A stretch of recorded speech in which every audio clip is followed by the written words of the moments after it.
History books tell a simple story of human progress, but what if that story is wrong? Scattered across our planet are objects and ruins that simply do not fit the timeline. We are about to journey through 50 lost technologies that challenge everything you thought you knew. By the end, you will see the ancient world through an entirely new lens. How did Roman concrete self-heal for 2,000 years? What was the purpose of a 2,000-year-old analog computer found in a shipwreck? These are not just curiosities. They are pieces of a puzzle suggesting our ancestors possessed knowledge we have yet to reclaim. What do you believe is possible for a civilization to achieve and then completely forget? The sea gives up its secrets reluctantly. In the year 1900, sponge divers working off the coast of a tiny Greek island named Antikythera stumbled upon a shipwreck from the ancient world. Among the statues and artifacts recovered was a lump of corroded bronze and wood that seemed entirely unremarkable. For decades, it sat in a museum storage room, a forgotten curiosity. It was only when a researcher took a closer look that the truth began to emerge. This was not a simple statue fragment, it was a machine. X-ray analysis would later reveal a complex clockwork of interlocking bronze gears, precisely cut and arranged within a wooden frame. We now call it the Antikythera Mechanism, and it has been called the world's first analog computer. Created around 200 years before the Common Era, this device was a mechanical universe in a box. By turning a hand crank on the side, an operator could calculate the movements of the sun and moon, predict lunar and solar eclipses with stunning accuracy, and even track the cycles of the ancient Olympic Games. It modeled the irregular orbit of the moon, a subtlety we only account for with advanced mathematics. The level of engineering displayed in its differential gears would not be seen again until the 18th century in Europe. This was not a technology that was slightly ahead of its time. It was a staggering leap, a lonely peak of sophistication in a world we thought was technologically flat. So who could have built such a thing? The leading theory points to the school of thought connected to the legendary Archimedes himself. Ancient texts hint at his creation of complex orreries, mechanical models of the solar system. The knowledge required to design the Antikythera mechanism, however, implies a sustained tradition of scientific instrument making, a school of geniuses whose names are now lost to us. This single device rewrites our understanding of Greek technological capability. Its existence suggests a pathway of progress that was suddenly and completely severed. The ship carrying it was a treasure galley, possibly bound for Rome. Its sinking may have taken more than just wealth to the bottom of the sea. It may have buried the only copy of a user's manual for the cosmos, and with it, the knowledge of how to build such a wonder. How many other ideas, just as profound, were lost in the shipwrecks and library fires of antiquity? While the Antikythera mechanism represents a lost pinnacle of complex machinery, another ancient wonder endures not through its moving parts but through its sheer, defiant permanence. Look at the Pantheon in Rome. Its vast, unsupported concrete dome has sheltered generations for nearly 2,000 years, a time span that defies belief. Modern concrete structures often show significant decay after just 50 years, requiring constant and costly repairs. So what secret did the Roman engineers possess that we have somehow forgotten? The answer lies in a recipe that was far more than just simple mortar. Roman concrete was an alchemical masterpiece, mixing lime and volcanic ash with chunks of rock. The magic was in the specific volcanic ash, a substance called pozzolana, which reacted with seawater and the lime to create a remarkably durable crystalline structure. But the true genius was its self-healing property. When tiny cracks form in the concrete over centuries, rainwater seeping in reacts with the leftover lime and pozzolana, forming new mineral growths that seamlessly seal the fracture. This is a material that actively repairs itself. It grows stronger with age, a stark contrast to our own concrete which slowly weakens and crumbles. This knowledge was not lost in a single shipwreck, but faded away with the slow collapse of the Roman Empire itself. The intricate supply chains for the specific volcanic materials broke down. The guilds of master builders and their carefully guarded oral traditions dissolved into history. We are only now, using advanced tools like electron microscopes, beginning to reverse engineer their miraculous formula. To stand beneath the Pantheon's dome is to witness a technology that in some ways we are still struggling to match. It forces a humbling question: how could a formula for something so fundamental, so visibly successful, simply vanish from human memory for over a millennium? Perhaps the greatest loss is not the complex device, but the common knowledge that built to last forever. A blade forged from this steel could slice through a silk scarf as it fell through the air, and yet remain sharp enough to split a helmet. This was the legend of Damascus steel, a metal that combined impossible sharpness with a mesmerizing, watery pattern on its surface. Its secret did not originate in the forges of Syria, but in the ancient furnaces of India and Sri Lanka. There, smiths produced a unique type of iron ingot known as woot steel, a material that was the starting point for every legendary sword. The creation of a true Damascus blade was an alchemical ritual as much as a forging process. It began with a specific type of iron ore, rich in rare trace elements like vanadium. This raw woot steel was then heated, folded, and hammered countless times, but the true magic happened during its painfully slow cooling from a white-hot state. The smiths would heat the steel to a precise, glowing temperature and then allow it to cool over many hours, sometimes even days. This intricate thermal dance encouraged the formation of microscopic structures within the metal, super-hard carbon nanotubes that formed around softer, more flexible bands of steel. It was this internal architecture, a natural composite material on a nanoscale, that gave the blade its legendary properties. The hard edges held a razor's sharpness, while the flexible core prevented the sword from shattering in combat. The beautiful, wavy pattern was not merely etched on for decoration. It was a visual map of this incredibly complex and resilient internal structure. Yet by the 18th century, the knowledge was gone. The specific mines in India were exhausted, and the exact, guarded techniques of the master smiths faded from memory.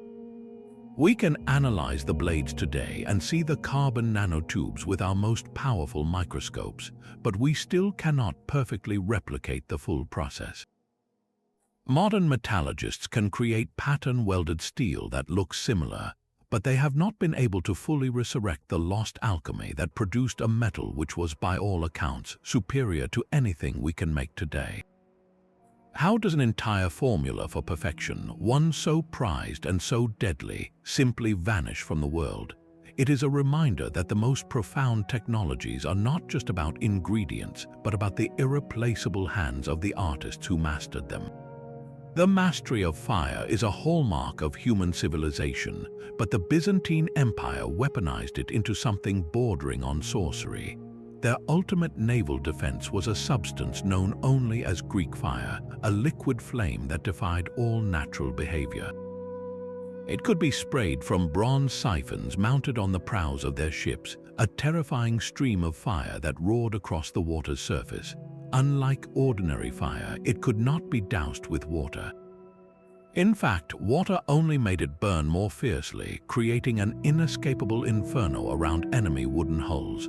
Historical accounts describe a scene from literal nightmares for any attacking fleet, the sea itself seeming to catch fire, with smoke so thick and pungent it choked the air. This weapon was the key to saving Constantinople from multiple sieges, a technological advantage so decisive it preserved the empire for centuries. Its secret was considered a matter of national survival, known only to the Byzantine emperor and a single, trusted family of chemists. The formula was never written down, passed solely through oral tradition. While modern chemists suspect it was a volatile mixture of crude petroleum, pine resin, and other unknown ingredients that created a napalm-like effect, the true composition and the precise method of its pressurized projection remain a complete mystery. The knowledge died with the last who held it, leaving us with only descriptions of its terrifying power. How could a state secret of such immense strategic value, one that shaped the fate of empires, be allowed to vanish so completely? It stands as a stark testament to the fragility of knowledge, even when it is the very thing that keeps you safe from the dark. From the fiery seas of Byzantium, we journey to a different kind of mystery, one locked in silence and vellum. In a vault at Yale University rests a book that has defied understanding for centuries. Known as the Voynich manuscript, this 240-page codex from the 15th century is written entirely in a script that does not correspond to any known language.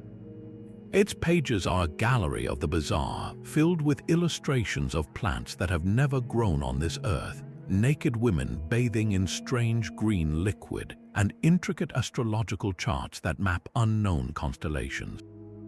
It is a beautiful, maddening puzzle. The text flows smoothly with a clear, consistent handwriting that suggests it is a real language, not random scribbles. This has made it the ultimate challenge for cryptographers. Throughout the 20th century, some of the finest minds from World War II codebreakers to modern supercomputers have tried to crack its code. Every proposed solution has crumbled under scrutiny. Simple substitution ciphers fail. Complex linguistic analyses lead nowhere. The patterns of the words defy every known rule of language structure, yet they are too ordered to be a forgery. So what is it? The theories are as strange as the book itself. Some argue it is an elaborate, centuries-old hoax created to defraud a wealthy patron. But the sheer effort involved in crafting such a detailed, consistent nonsense text seems absurd. Others propose it is a pharmacopoeia of lost botanical knowledge, a record of plants from a distant land, or even a different understanding of herbalism. The most tantalizing idea is that it represents a completely lost language, perhaps from a small, isolated culture that vanished without a trace, taking its entire worldview with it. The book is a ghost. It is the echo of a conversation we cannot hear, filled with knowledge we cannot access. To look upon its pages is to feel the profound weight of a door forever closed. What truth about our world, or a world forgotten, is contained in those cryptic lines? The Voynich manuscript is a haunting reminder that some secrets are written not to be shared but to be lost. Sometimes the most profound secrets are not locked in complex machinery, but hidden in plain sight within simple clay pots. In the basement of the National Museum of Iraq sit a few unassuming artifacts known as the Baghdad batteries. Discovered in the 1930s near a 2,000-year-old Mesopotamian village, these objects consist of a clay jar, a copper cylinder, and an iron rod, all sealed together with an asphalt stopper. To any other archaeologist, it might have been a sacred vessel for scrolls, but to one researcher, it looked like something else entirely. When filled with an acidic liquid like vinegar or wine, this assembly becomes a basic electrochemical cell, capable of producing around 1 volt of electricity. A single jar is a curiosity, but several linked together could generate a meaningful charge. What possible use could an ancient civilization have for a small electric current? The most compelling theory is electroplating, the process of using electricity to coat a common metal like copper with a thin layer of a precious metal like gold. This would explain the existence of exquisitely gilded artifacts from that era that show no signs of soldering or hammering, their surfaces mysteriously uniform. Skeptics argue there are no wires or connectors found with the jars, and that the asphalt seal could have simply been a waterproof lid, yet the design is functionally perfect. If these were indeed batteries, they represent a form of applied science that predates its official discovery by over a millennium. They hint at a casual, workshop-level understanding of a fundamental force of nature, a technology so integrated into the craft of the time that its inventors never felt the need to grandly record its principle. It suggests that the spark of electricity might not have been discovered in a European laboratory, but kindled quietly in the dim light of a Mesopotamian artisan's workshop. Far to the west, another ancient culture seems to depict this very spark in stone. Within the Hathor temple at Dendera in Egypt, there is a series of enigmatic reliefs that have sparked fierce debate. They show massive, bulb-like objects held aloft by priests. Inside each bulb undulates a snake, its head pointed toward a wire that connects to a box which a kneeling god grasps. To the modern eye, the resemblance to a giant light bulb is uncanny. The snake looks like a glowing filament, the box could be a power source, and the entire assembly is supported by a pillar that looks like an high-voltage insulator.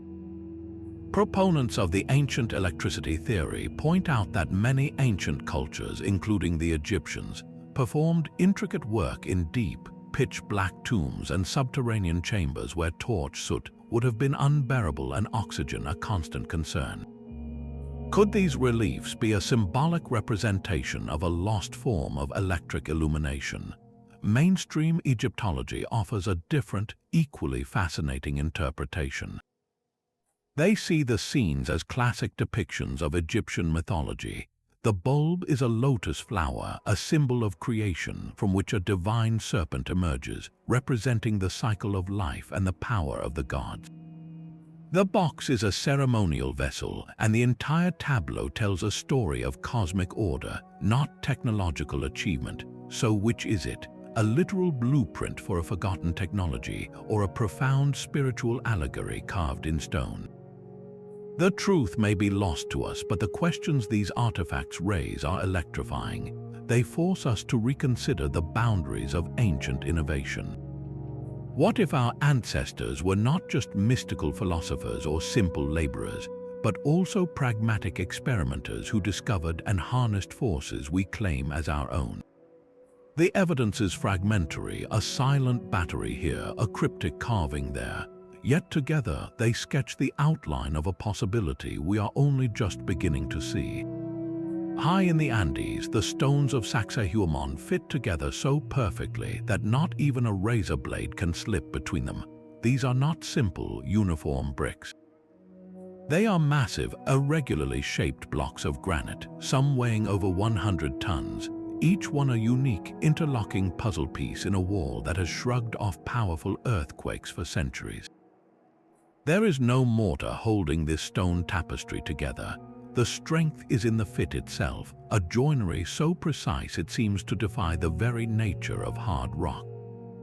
How could a culture without the wheel, without iron tools, without even a written script as we know it, achieve a level of stonemasonry that our own technology would struggle to replicate?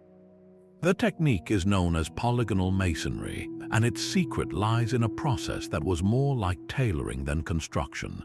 The leading theory suggests that the Inca stonemasons used a method of trial and error that was breathtaking in its patience and skill. They would shape a stone roughly, then position it next to its neighbor. Using a harder stone as a hammer, they would tap and abrade the surfaces, checking the fit over and over. The telltale marks on some unfinished stones suggest they might have used a clay or charcoal template to transfer the complex, negative shape of one stone onto the face of the next. It was a three-dimensional sculpting process of immense complexity, where every block had to be custom fitted to its specific location in the wall. The result is a structure that moves with the earth. When earthquakes strike, the tightly locked stones shift and settle, then lock back into place while rigid, modern buildings around them crumble. This same enigmatic construction style appears in other ancient sites across the globe, from the foundations of mysterious Ollantaytambo in Peru to the far older Cyclopean walls of Mycenae in Greece. This global echo hints at a profound and possibly shared understanding of how to build in harmony with a living planet. What tools could have allowed such precision? We know they had harder stones for hammering, sand for abrasion, and possibly water to lubricate the process. but the true tool was likely a deeply ingrained knowledge passed from master to apprentice, a tactile wisdom of stone that was lost when the empire fell. To run your hand over these seamless joins is to feel not just cold rock, but the ghost of an incredible skill, a patient intelligence that understood the soul of the material itself. There is another kind of silence, one pressed into clay. On the island of Crete, within the ruins of the Minoan palace of Phaistos, an Italian archaeologist made a discovery in 1908 that was as beautiful as it was baffling. It is a fired clay disc roughly the size of a small plate, and its two faces are covered with 241 symbols arranged in a tight, curling spiral. These are not hand-painted or carved. Each symbol was stamped into the soft clay with a seal, making the Phaistos disc the earliest known example of movable type printing in human history. And that is where all certainty ends. The symbols themselves are a captivating mystery. They depict running men and women, birds and fish, shields and arrows, and all manner of abstract shapes. This script is unique. It appears nowhere else. No other artifact, no broken potsherd or palace wall has ever been found to bear these same symbols. It is a language of one. For over a century, the world's best linguists and cryptographers have tried to break its code. Is it a prayer, a story, a royal decree, or a merchant's inventory? Every attempt at translation has failed. The very isolation of the disk is the core of the enigma. If this was a common writing system, where is the rest of it? If it was a sacred text, why was it made with reusable stamps?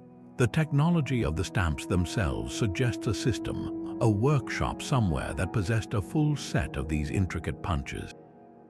Yet that workshop and every other document it might have produced has vanished without a trace. The Phaistos disc is a ghost in the truest sense, a single, silent whisper from a lost world.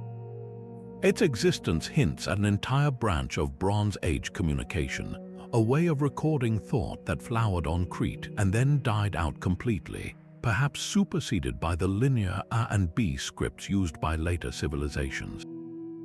To hold this object is to hold the physical proof of a forgotten intellectual universe. What profound story does it tell, and why was it so important to stamp it so perfectly, only to leave it as the sole speaker of its own language?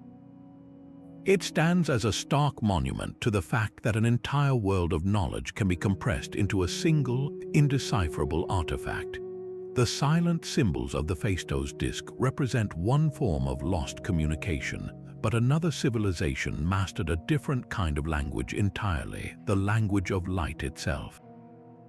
Viking sagas speak of a magical solarstein, a sunstone that could reveal the position of the sun on completely overcast days, or even when it had dipped just below the horizon. For centuries, this was dismissed as mere myth, a fantastical element in their epic tales of sea voyages. Yet science has now caught up with legend, and the truth is more remarkable than fiction. The key is a specific type of crystal known as Iceland spar, a transparent form of calcite that possesses a unique property called birefringence. When you look through this crystal, you see a double image. But when you point it toward the source of daylight, even through thick cloud cover, the crystal can be rotated to find the one angle where the two images merge into one. This alignment reveals the sun's position in the sky with stunning accuracy, a hidden compass built into the very fabric of light. The sky's light is polarized in a ring around the sun, a pattern invisible to our naked eyes but unmistakable to the crystal. Modern experiments have proven this is not just theory.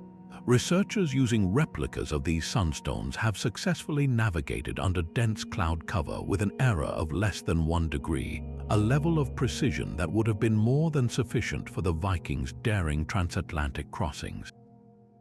Imagine a Viking navigator on the deck of a longship, the world reduced to a flat, grey sea and an unbroken, grey sky.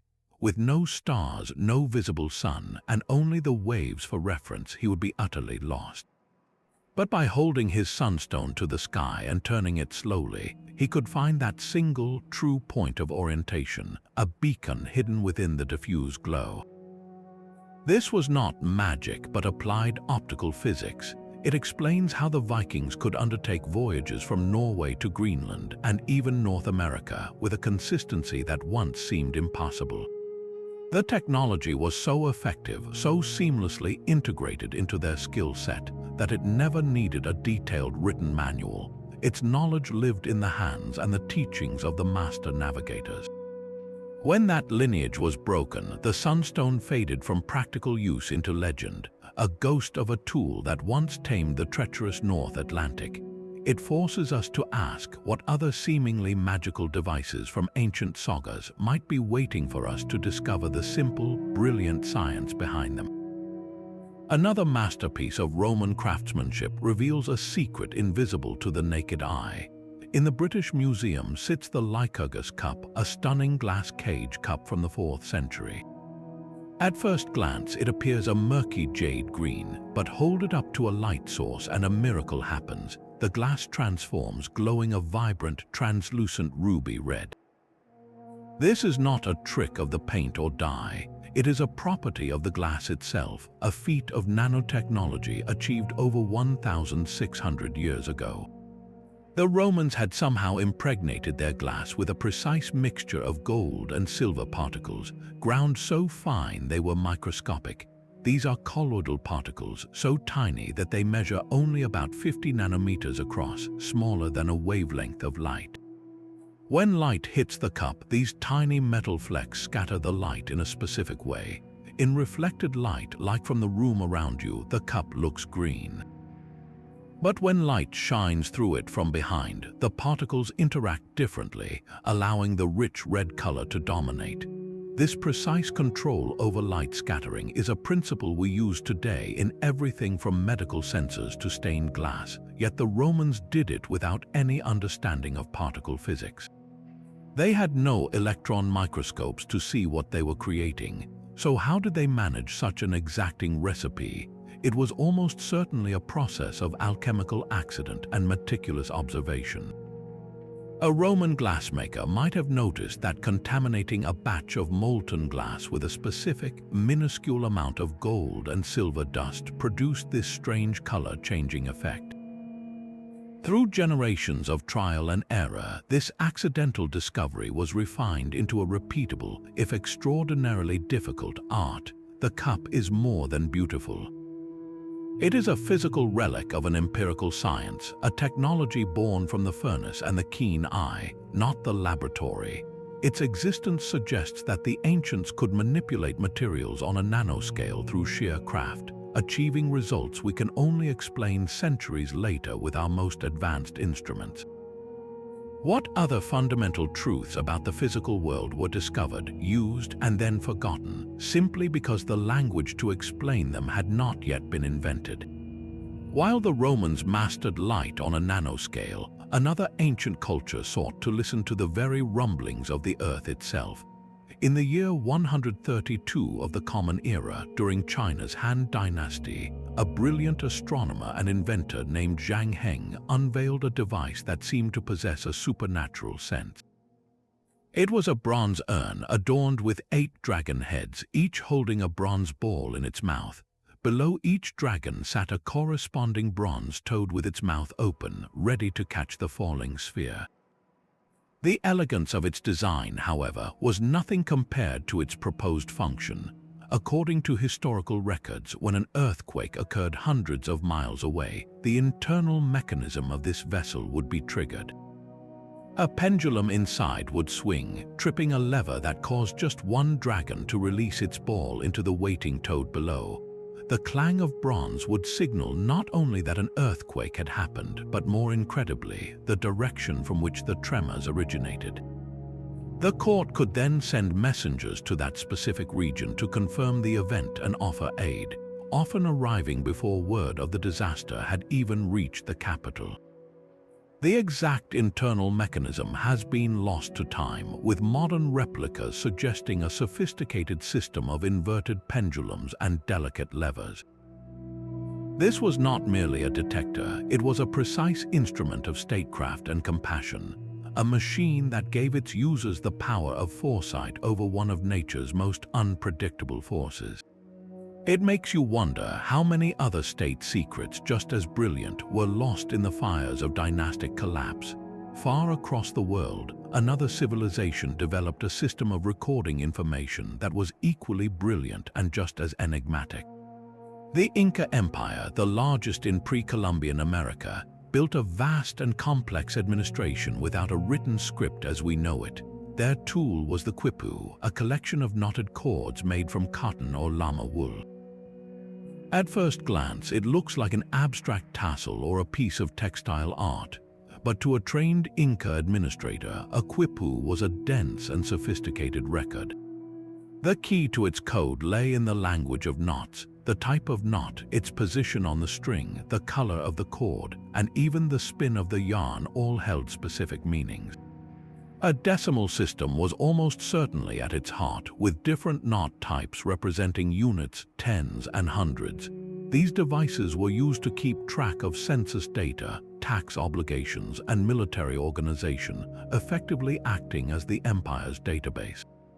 But the most tantalizing possibility is that quipus were more than accounting ledgers. Some researchers believe complex quipus could have recorded narratives, laws, and even epic poetry, making them a true three-dimensional written language. The Spanish conquistadors, seeing them as idolatrous objects or simple trinkets, systematically destroyed thousands. Only about 600 survive today, and while we can decipher the numerical values on some, the deeper stories they hold remain locked away. The knowledge of how to read them died with the last Inca master, the Quipucamayoc. To look at a quipu now is to see a ghost of a library, a universe of information encoded in a language of string and knots that we can no longer fully understand. These two technologies, one of bronze and one of fiber, speak to a universal human drive. We have always sought to measure the immeasurable and to give permanent form to our thoughts, whether we are listening to the groaning earth or counting the people within an empire. Carved into the very stone of a chapel roof within the temple of Hathor at Dendera is a map of the night sky so detailed it has sparked debates for 2 centuries. This is the Dendera zodiac, a massive circular bas-relief depicting the constellations not as simple stick figures, but as elaborate Egyptian gods and sacred animals. A bull, a lion, and a scorpion are all present, but so is a figure that looks unmistakably like a water-bearer, a ram, and a set of scales. The resemblance to the classical zodiac we know today is startling, yet this is an entirely Egyptian interpretation, a fusion of their own cosmology with the star patterns above. The central controversy, however, is not just what it shows, but when it was meant to be seen. Some researchers studying the arrangement of the constellations believe the circular zodiac does not merely represent a random snapshot of the sky. They argue it encodes a specific date, and the implications are profound. The slow, wobbling rotation of Earth's axis, a cycle known as the precession of the equinoxes, causes the position of the constellations to shift imperceptibly over vast periods of time, completing one full cycle every 26,000 years. If the Dendera zodiac symbols are aligned to account for this precession, it could indicate the Egyptians were mapping a celestial clock on a scale that should have been impossible for them to comprehend. The conventional dating of the temple chapel places its construction around 50 years before the Common Era, during the Greco-Roman period. But if the zodiac star map points to a much older epoch, perhaps as far back as 10,000 years before the Common Era, it suggests the carving is a copy of knowledge passed down from a vastly more ancient and utterly lost civilization. Mainstream Egyptology offers a different, more grounded interpretation. They see the zodiac as a beautiful and sophisticated, but ultimately symbolic representation of the cosmos, created for religious purposes in its own time. The figures represent deities governing time and the afterlife, and the circular form symbolizes the eternal, cyclical nature of the universe as the Egyptians understood it. The apparent alignment with ancient dates could be coincidence or a later reinterpretation of an older artistic tradition. So is the Dendera zodial, a precise astronomical record proving advanced, forgotten knowledge of a 26,000-year cosmic cycle. Or is it a magnificent spiritual diagram, a snapshot of mythic time rather than celestial time? To stand beneath it is to be caught between two worlds, one of science and one of symbol, wondering if the dividing line was ever truly there. The debate over ancient astronomy shifts from the stars to a more immediate, fiery weapon of war. Archimedes, the legendary mind of Syracuse, is credited with a device so audacious it seems plucked from science fiction. As the Roman fleet besieged his city around 212 years before the Common Era, the story goes that he constructed a massive array of polished bronze shields. Acting as mirrors, they were angled to concentrate the Mediterranean sun into a single, searing point of light, setting the invading wooden warships ablaze from a great distance. It is a powerful image of genius defying brute force, a single man harnessing the sun itself as a weapon. But did it actually happen? The historical accounts are tantalizing but late, written by authors who lived centuries after the event, and they may be more a tribute to Archimedes' near-mythical reputation than a record of fact. The core question is not one of principle but of practical engineering. Could such a device have worked with the materials and coordination available at the time? Modern experiments have yielded frustratingly mixed results. In the 1970s, a Greek engineer used 70 copper mirrors to successfully set fire to a stationary wooden boat model from a short distance. Yet other attempts, including one by the popular television show Mythbusters, failed to achieve ignition, citing the difficulty of keeping the focused beam steady on a moving ship's tar-covered hull. The challenges are immense. The mirrors would need to be perfectly parabolic and maintained with a brilliant polish. The operators would require incredible coordination to hold the focal point on a specific, vulnerable part of a ship rocking on the waves. And the entire system would be useless on a cloudy day. So was the heat ray a real, deployable weapon, or simply a dramatic metaphor for the burning brilliance of its inventor's mind? Perhaps the truth lies in a middle ground. It may not have been a single, giant death ray, but a terrifying display of optical principles. Even if the mirrors only created an intense, blinding glare and generated enough heat to scorch wood and set sails smoldering, the psychological impact on the Roman sailors would have been devastating. To see the very air around you suddenly ignite, to face an invisible enemy that struck with pure light, would have felt like battling a god. Whether literal or largely legendary, the story of Archimedes' heat ray endures because it embodies a profound idea that the greatest weapon is not force, but knowledge applied with terrifying creativity. Beneath a quiet field in Scotland lies a 5,000-year-old canvas of stone, so vast and bewildering that modern archaeologists chose to bury it once more to keep it safe. The Kochno stone is a massive slab of rock the size of a large room, and its surface is a dense tapestry of artistry and mystery. Etched deep into the stone are hundreds of intricate symbols, from simple cup-like depressions to complex grooved rings that ripple outward. Spirals swirl alongside geometric grids and meandering lines that seem to map some unknown terrain. This is not random graffiti. The sheer scale and precision of the carvings speak of immense effort and profound purpose. But what purpose? The theories are as deep and interwoven as the rings themselves. Some researchers see a celestial map with the cups and rings representing constellations or even a prehistoric understanding of cosmic events. The spirals could chart the movement of the sun and moon across the sky, a stone calendar for a farming community.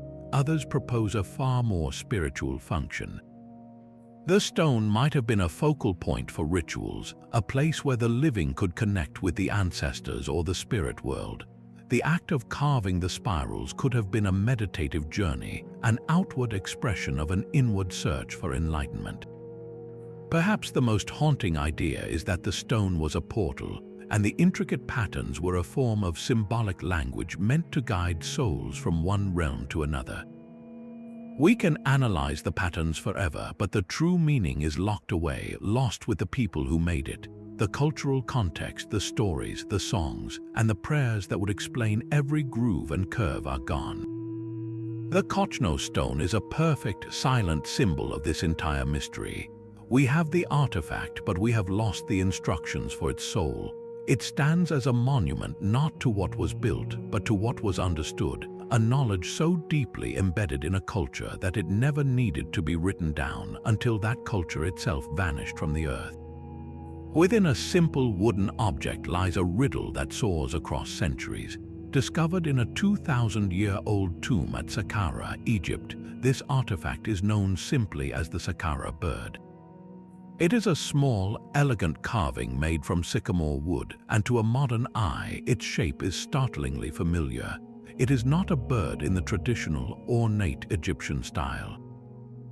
It lacks the legs and the feathery texture of other animal carvings. Instead, it possesses a straight, aerodynamic fuselage, a pair of wings set at a precise angle for lift, and a distinct vertical tail fin that looks nothing like a bird's tail. It is a shape built not for perching but for flying. The debate over its purpose is a perfect storm of archaeology and speculation. Was it merely a child's toy, a ceremonial object shaped like a falcon in a simplified form, or is it something more profound? Mainstream Egyptology leans toward a ritualistic purpose, perhaps a votive offering or a representation of a bird of prey, with the tail fin simply being a stylized stand. But the design details challenge this simple explanation. A bird's tail is horizontal, used for steering and braking. The Saqqara bird's tail is vertical, a design feature used in aviation for lateral stability to keep an aircraft from rolling from side to side. This is not a feature found in nature. In the 1990s, a model built to the exact proportions of the Saqqara bird was tested in a wind tunnel. The results were astonishing. With only a small adjustment, the addition of a horizontal stabilizer to the tail that might have been lost from the original wooden piece, the model demonstrated excellent aerodynamic properties. It was a highly functional glider design, capable of carrying a significant payload and flying long distances with remarkable stability. This does not prove the ancient Egyptians were building aircraft, but it strongly suggests they were observing and experimenting with the core principles of flight. Perhaps a brilliant artisan noticed how a particular shape of wood, perhaps a shaving from a carving, sailed through the air with unexpected grace. Through trial and error, they may have refined that shape into the object we find today, a testament to empirical discovery. The Saqqara bird forces us to reconsider the boundaries of ancient curiosity. It asks us if the spark of innovation for heavier-than-air flight was kindled not in the workshops of the Renaissance or the 19th century, but in the dry, sun-baked air of the Nile Valley, a single, brilliant idea that flew for a moment and then landed, forgotten, in the sand for 2 millennia. Standing in the heart of a humid Indian complex is a 7-ton iron pillar that has defied chemistry for 16 centuries. While modern steel structures require constant painting and maintenance to fight rust, this ancient monument has withstood monsoons and pollution, its surface still bearing a smooth, dark, and remarkably uncorroded finish. This is the Iron Pillar of Delhi, a testament to a metallurgical genius that we have yet to fully replicate. The secret lies not in a magical coating, but in the very composition of the metal itself. The iron is remarkably pure, with a high phosphorus content and a very low amount of sulfur and manganese. This specific recipe was not a happy accident. Ancient Indian smiths used a unique forge welding technique, hammering together individual pieces of wrought iron in a massive furnace fueled by charcoal. The high heat and the charcoal combined to infuse the metal with phosphorus, while carefully avoiding the impurities that would make it brittle. As the pillar cooled and aged over centuries, this high phosphorus content reacted with the oxygen in the air and moisture. But instead of forming the destructive, flaky red oxide we know as rust, it created an astonishingly thin, invisible, and self-repairing barrier known as a passive layer. This film, just a few hundred atoms thick, clings to the iron and actively prevents further oxidation. It is a shield that grows stronger with time, healing its own microscopic scratches. Modern industry cannot simply copy this formula because our production methods are fundamentally different. We use blast furnaces that remove phosphorus as an impurity because it makes modern steel too brittle for construction. The ancient process was a masterpiece of craft, a slow, deliberate artistry that our mass production cannot afford. So why was this miraculous, rust-proof knowledge lost? The pillar itself may hold the answer. It was likely a monumental flagstaff dedicated to a god, and such a prestigious project would have consumed the resources and skill of an entire guild of master smiths.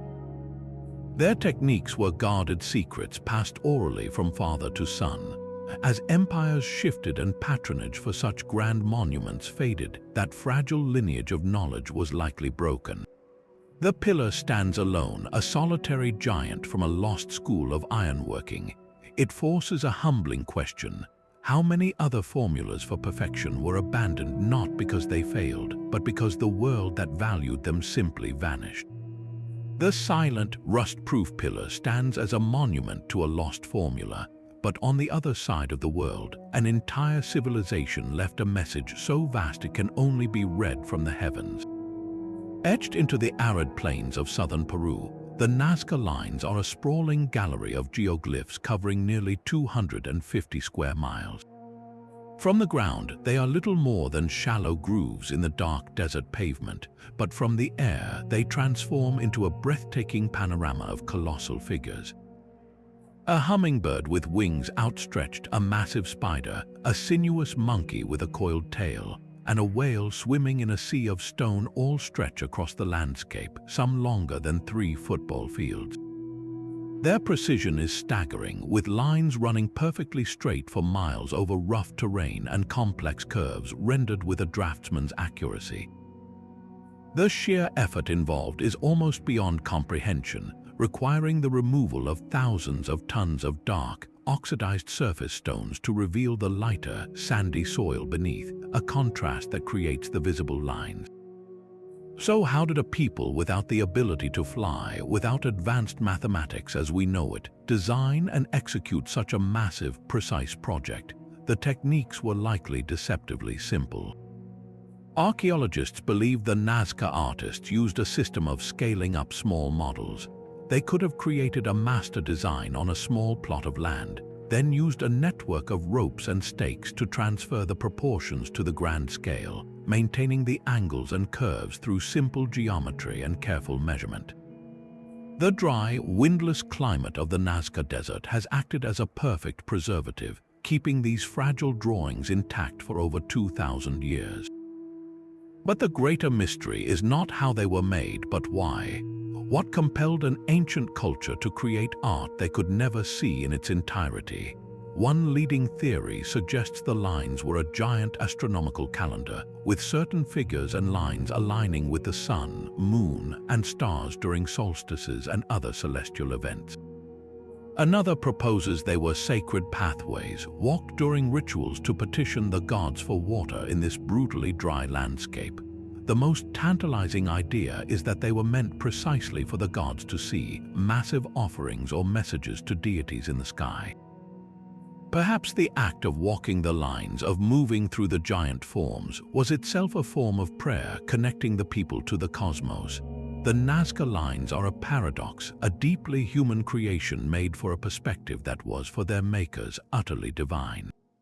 They challenge our most basic assumption about art and communication, forcing us to ask if the most important messages are not meant for our own eyes at all, but for an audience we can only imagine.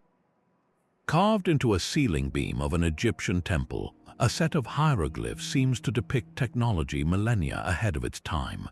Within the Temple of Seti I at Abydos, strange shapes are clearly visible, resembling a modern helicopter, a submarine, and even what looks like a futuristic aircraft.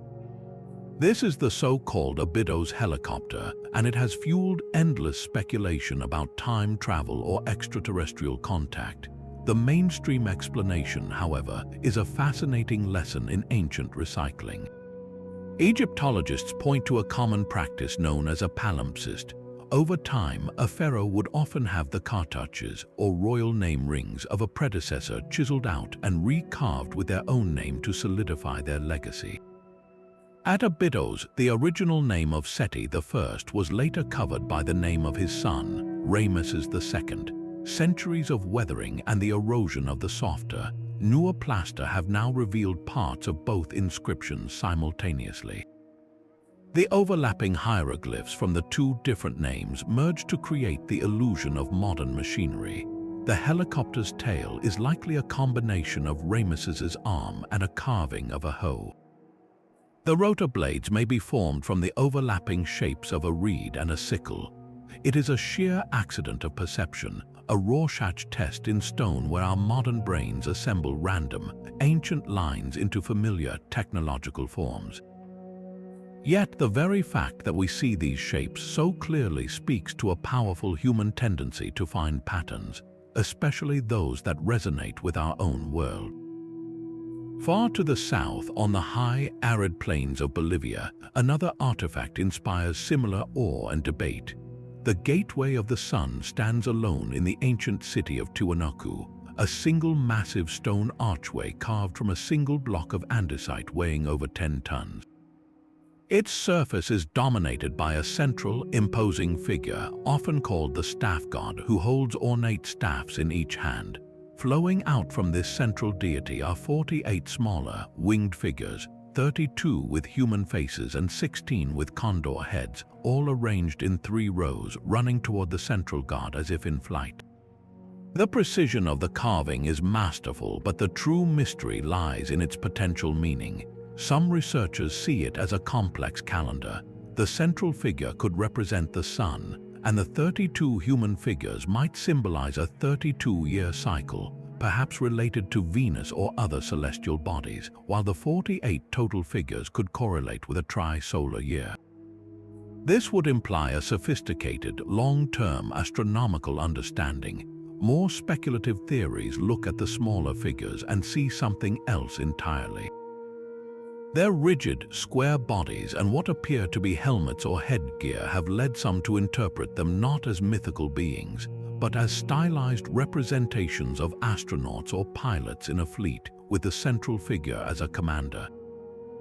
Could this be a record of contact or a vision of advanced beings? Mainstream archaeology offers a different, deeply cultural interpretation. The gateway is almost certainly a sacred portal, and the central figure is likely the Tiwanaku's principal creator deity, Viracocha. The rows of figures are not astronauts, but a hierarchy of spiritual attendants or celestial messengers, each representing different aspects of the cosmos or social order, paying homage to the supreme god. The gateway was a liminal space, a threshold between the world of the living and the world of the gods. Both of these enigmatic sites challenge our interpretation. One is likely a magnificent coincidence of erosion and overlapped text, while the other is a profound spiritual statement carved in stone. Yet together, they highlight the same compelling question. When we look upon the ancient world, are we seeing their reality, or are we merely projecting our own? Deep in the river deltas of Costa Rica, the earth holds spheres of impossible perfection. Scattered across the landscape are hundreds of these stone orbs, ranging from the size of a basketball to colossal giants over 8 feet in diameter, weighing more than 15 tons. They are carved from a hard volcanic rock called granodiorite, and their geometry is unnervingly precise. Many are so perfectly spherical that modern measurements find a variance of less than a centimeter across their entire surface. The local legends told they were the lost cannonballs of ancient gods, or that they contained hidden gold. The truth of their creation is a mystery that rivals their purpose. They are the work of the pre-Columbian Diquis culture, a people who flourished from around 700 to 1500 of the Common Era, and then vanished before the Spanish arrival. How could a society without metal tools, without the wheel, shape such immense and flawless forms from unforgiving stone? The process likely began with finding a suitable boulder. The artisans may have used a combination of controlled heating with fire and rapid cooling with water to create fissures in the rock, allowing them to break away large chunks. Then came the meticulous shaping. Archaeologists believe they used stone hammers made of an even harder rock, painstakingly pecking away at the surface for generations. The final, stunning smoothness was achieved through endless hours of grinding and polishing with sand and water. The sheer, patient labor for just one of the larger spheres is almost beyond our comprehension. But then comes the next puzzle. How were these multi-ton spheres moved through dense jungle and across rugged terrain to their final locations? Without beasts of burden or advanced machinery, the Dickwys people must have used a system of log rollers, ropes, and immense communal effort, a feat of social organization as impressive as the stonework itself. Why did they do it? The spheres are often found arranged in groups, sometimes in straight lines, in triangles, or in patterns that align with astronomical points like the rising and setting sun during solstices. This suggests they may have been a giant celestial calendar, a stone observatory for tracking the seasons. Other theories propose they were territorial markers for powerful chiefs, symbols of cosmic harmony, or representations of the sun and moon in a physical cosmology. Perhaps their true meaning was a combination of all these things, a language of stone that spoke of power, astronomy, and the sacred all at once. The Dickwys' culture collapsed, and the knowledge of the sphere's exact purpose and the full mastery of their creation faded into the jungle. To stand before one today is to feel the presence of a silent, patient intelligence, a culture that measured the cosmos not in numbers but in the perfect, enduring curve of stone. The perfection of the stone spheres speaks to a culture's patient relationship with the physical world, but another ancient society turned that same meticulous precision inward toward the delicate landscape of the human body. Among the ruins of Pompeii and Herculaneum, preserved by volcanic ash, archaeologists have uncovered sets of Roman surgical instruments that look like they belong in a modern operating room.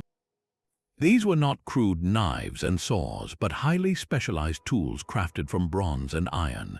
There were precise bone levers for setting fractures, intricate forceps for extracting arrowheads, and complex speculums for gynecological examinations, their screw mechanisms designed to dilate the body with controlled pressure. These tools enabled procedures of stunning sophistication. Roman surgeons performed cataract surgery by using a thin needle to push the clouded lens out of the field of vision, restoring light to the blind. They practiced trepanation, the delicate art of drilling a hole in the skull to relieve pressure from a head injury, a procedure that required an intimate knowledge of anatomy and a steady hand to avoid the brain itself.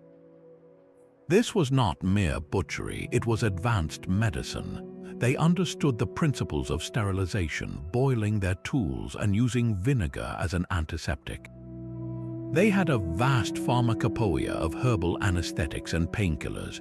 This entire medical ecosystem, however, was a fragile construct.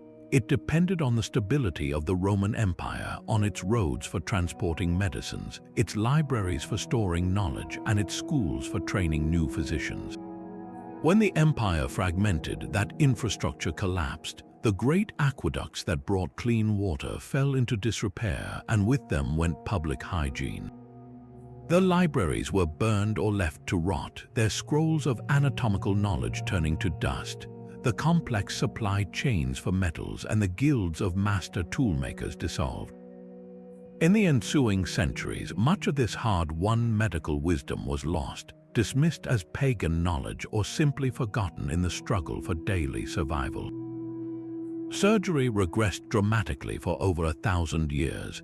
How could such a precise and practical science, one that alleviated real human suffering, simply fade away? It is a sobering reminder that civilization is not a one-way street. Progress can be lost, and the most advanced tools are useless without the society that knows how to hold them. The silent, orderly streets of Mohenjo-Daro tell a story of a sudden and terrifying end. This ancient city of the Indus Valley civilization, one of the world's earliest and most meticulously planned urban centers, presents archaeologists with a haunting mystery. Scattered across certain areas of the ruins are patches of ground and fragments of brick that have been transformed into a green, glassy substance. This is vitrified stone, a material that typically forms only under temperatures so intense they can melt sand into glass, temperatures comparable to those found in a modern atomic blast. The bricks themselves appear to have been fused and melted from the outside in. This startling evidence has fueled a controversial theory, one that points to ancient texts like the Hindu epic, the Mahabharata. These scriptures describe catastrophic battles involving what sound like advanced weapons, flying machines called vimanas, and a single projectile charged with the power of the universe that could reduce entire cities to ash.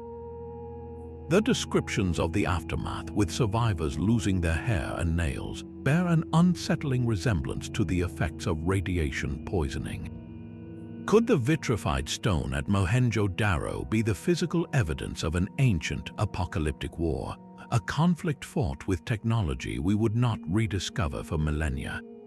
The theory suggests this was not a natural disaster, but a targeted massacre that left the very stones weeping glass.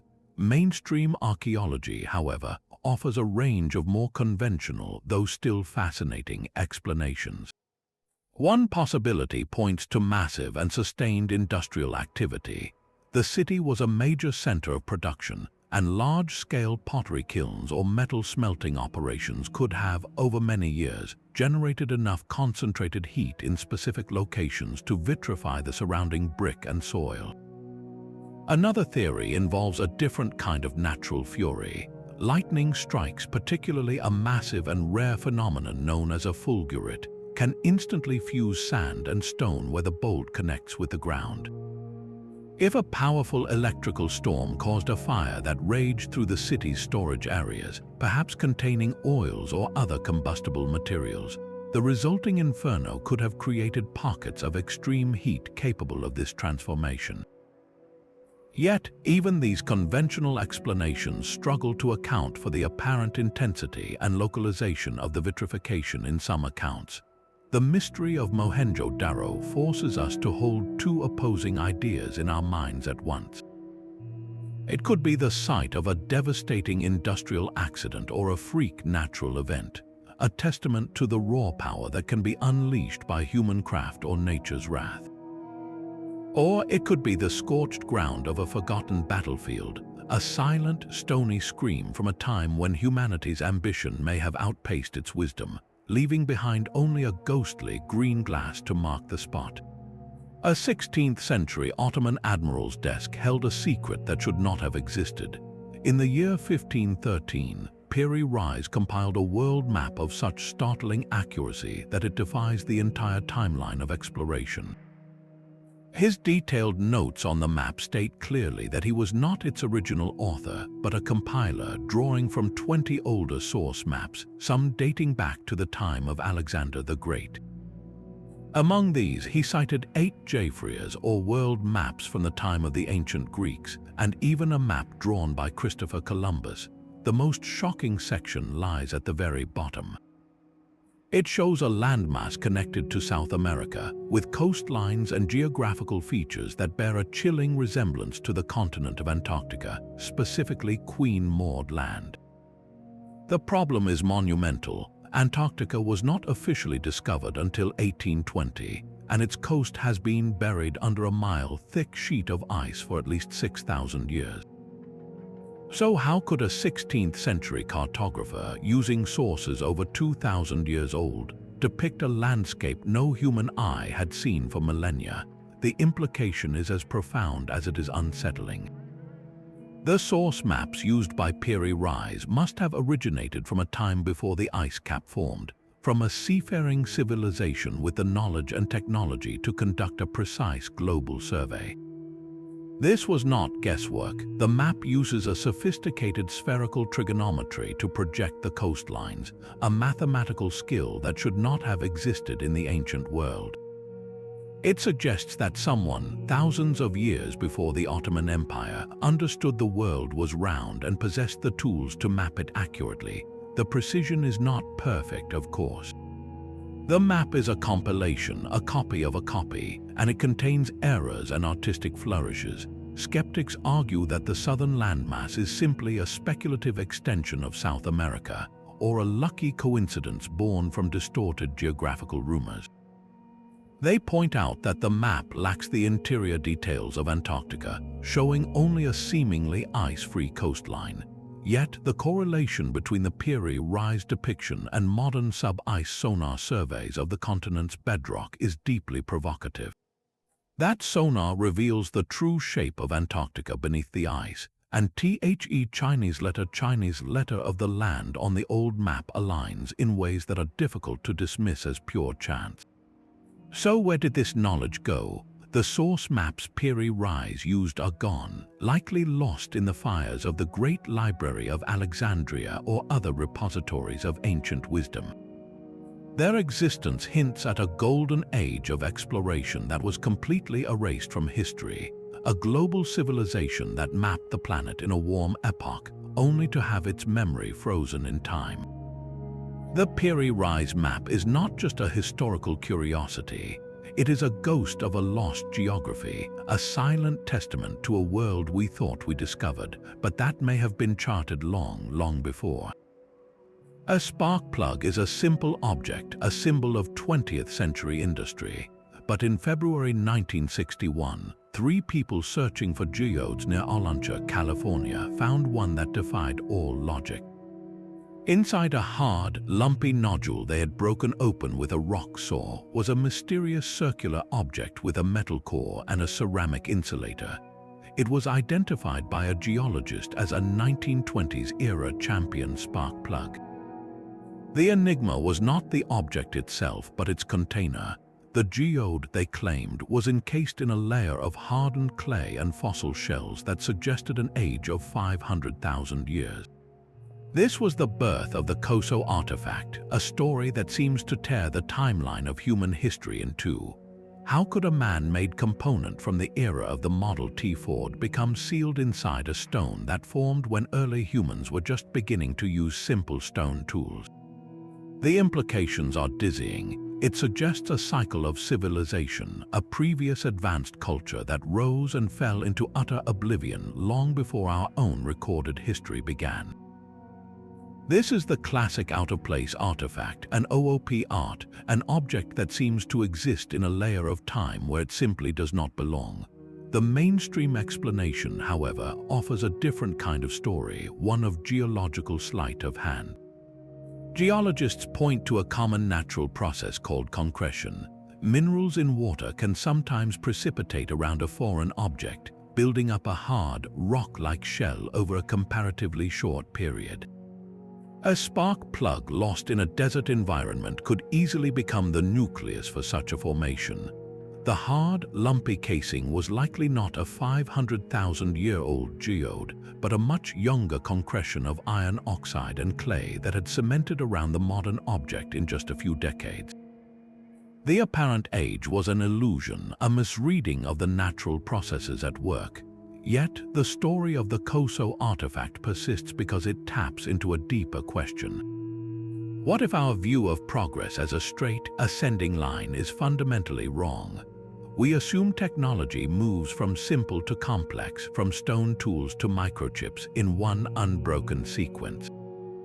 But finds like this, however debunked, force us to consider a different model, a cyclical one where civilizations can reach peaks of technology and then collapse so completely that every trace is erased, leaving only the most durable or accidentally preserved fragments to baffle the ages. The real mystery is not the spark plug in the stone, but the fragility of knowledge itself. If our entire civilization vanished tomorrow, how many of our own artifacts would survive 500,000 years, and what impossible stories would they tell a future species who unearthed them? The legend of the Dropa stones is a story born from the shadows of speculation. In 1938, a Chinese archaeologist named Kai Pute allegedly discovered a series of bizarre burials in a remote mountain cave. The skeletons were said to be small and frail, with oversized skulls. Scattered around them were hundreds of stone discs, each with a hole in the center and a spiral groove that, upon closer inspection, was supposedly a continuous line of tiny, unknown hieroglyphs. The tale claims the discs were analyzed and found to be 12,000 years old, and that the microscopic writing told a fantastic story of a crashed spacecraft. Its occupants, the Dropa people, were stranded on Earth and unable to repair their vessel, eventually perishing in the mountains. It is a perfect, haunting science fiction narrative, a relic of ancient astronauts. The entire story, however, unravels under scrutiny. No reputable institution has ever confirmed the existence of these discs. The original account cannot be traced to a legitimate academic source. Instead, the entire saga first appeared in a German tabloid magazine and was later popularized in books on the paranormal. There are no photographs of the skeletons, no scientific papers on the inscriptions, and the discs themselves have never been displayed in any museum. It is a classic modern myth, an archaeological ghost story, yet its persistence is more revealing than the fiction itself. Why does this story, and others like it, capture our imagination so completely? It speaks to a deep human desire to find evidence that we are not alone, and that our history is far more spectacular than the simple progression of stone, bronze, and iron ages. The Dropa stones are a placeholder for our longing, a narrative we fill with our own questions about the cosmos and our place within it. They represent the ultimate lost technology, not because it existed, but because we so desperately wish that it had. High on a desolate mountain in western China, a collection of rusted iron pipes is woven directly into the solid rock. The Beigong pipes are not scattered debris, but a deliberate system, with some pipes measuring over a foot in diameter and others as slender as a toothpick, all running deep into Mount Beigong.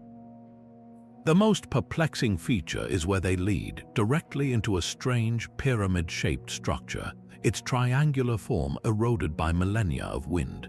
The local nomadic tribes, the only people who ever passed through this harsh landscape, have no memory of their construction. Their legends speak only of an ancient, advanced race that once lived here, leaving these metal veins as their only trace. The immediate, breathtaking question is how these pipes arrived in a mountain that appears to have formed around them. Initial, informal tests on the pipes reportedly suggested an age of around 150,000 years, a date that would shatter our entire understanding of human metallurgy. If true, this would place their creation at a time when Homo sapiens were just beginning their migration out of Africa, using only the most rudimentary stone tools. The idea of an industrial ironworks in that era is beyond improbable. It is a historical impossibility. Yet the pipes are undeniably there, a rusting enigma against the stark sky. Mainstream science offers a more grounded, though equally fascinating, explanation. Geologists propose that these are not pipes at all, but the fossilized casts of ancient tree roots. This natural process occurs when a tree root buried in sediment decays, leaving a hollow tube. Over eons, mineral-rich water can seep into this hollow, depositing iron oxide and other minerals that harden into a perfect pipe-like form. The different diameters could correspond to a network of large roots and smaller rootlets, and the occasional, seemingly welded joints could be points where roots naturally branched. This would make the pipes a magnificent geological accident, a perfect mimic of human industry created by the slow, patient hand of nature. The dating controversy highlights the immense challenge of analyzing such a site. Without a rigorous, peer-reviewed archaeological excavation, the initial age claims remain in the realm of speculation. The area is so remote that proper scientific study is a massive logistical undertaking, leaving the field open for folklore and sensational theories to flourish. This is the core of the mystery. Are we looking at the ruins of a lost civilization, one that mastered iron smelting in a forgotten age, or are we witnessing an incredible natural wonder that our pattern-seeking brains have mistaken for a technological artifact? The Bagong pipes stand as a stark reminder that our planet is still filled with corners that defy easy explanation, places where the line between a lost world and a world we never understood is as thin as rusted iron. Another tool lies locked in stone, a hammer that should not be. In 1936, a couple walking along a creek near London, Texas, noticed a curious piece of rock with what looked like a piece of wood protruding from it. When they cracked it open, they found a complete iron hammer with a wooden handle, an object that seemed utterly ordinary except for one impossible detail. The solid nodule of rock that encased it was identified as Cretaceous, dating from a time when dinosaurs roamed the Earth over 100 million years ago. The implications are as immediate as they are staggering. How could a modern tool be sealed inside a rock that formed long before humans ever walked the planet? For proponents of alternative history, this is definitive proof of a prehistoric advanced civilization, a cycle of humanity that rose and fell into utter oblivion, leaving behind only this forgotten tool as a ghostly signature. The hammer itself appears crude, but analysis of its iron showed a remarkable purity, lacking the slag and imperfections of modern mass-produced steel, a detail often cited as evidence of its unique, ancient origins. Mainstream geology, however, offers a different narrative, one of fascinating natural processes. The hammer was likely not encased in a true, sedimentary rock formed over eons, but in a concretion. Concretions form relatively quickly in geological terms, when mineral cement precipitates around a nucleus in sedimentary rock, hardening into a tough, spherical shell. A hammer lost in a creek bed a few centuries ago could easily become the nucleus for such a formation. The minerals in the water, primarily iron oxide and lime, would have built up around the tool, cementing it into a rock-like casing that mimics the appearance of the ancient surrounding stone. The apparent age was an illusion, a perfect geological sleight of hand. The hammer's own story is likely more mundane. It could be a miner's tool from the 1800s, dropped and quickly enveloped by the rapid mineral deposition common in certain environments. Its pure iron composition is not necessarily a sign of advanced, lost metallurgy, but simply a characteristic of small-scale, hand-forged ironwork from a more recent but still forgotten era. The London hammer stands as a perfect case study in the clash between two worldviews. One sees an impossible artifact that shatters the conventional timeline. The other sees a natural phenomenon that can perfectly mimic the impossible. This is the central dilemma of so many of these mysteries. Are we looking at the scattered wreckage of a forgotten world, or are we witnessing the incredible power of nature and time to create profound and convincing illusions? The real lesson of the hammer may not be about its age, but about our own desire to find something extraordinary hidden within the ordinary stone of our world. Sound itself seems to have been a tool for the ancients, a material they could shape and direct. Deep within the hypogeum of Hal Saflieni on Malta, a labyrinthine underground temple carved from solid limestone over 5,000 years ago, a strange phenomenon occurs. Certain small, carved niches act as resonant chambers. If a person speaks in a specific tone within one of these niches, the sound amplifies and vibrates through the entire complex, creating an immersive, otherworldly hum that can be felt in the bones. This is not an accident. The entire structure is a masterpiece of acoustic engineering, designed so that sounds made in specific chambers could be heard throughout its 3 levels, while other areas remain in near silence. A similar acoustic wonder exists at Newgrange in Ireland, a massive stone passage tomb older than the pyramids.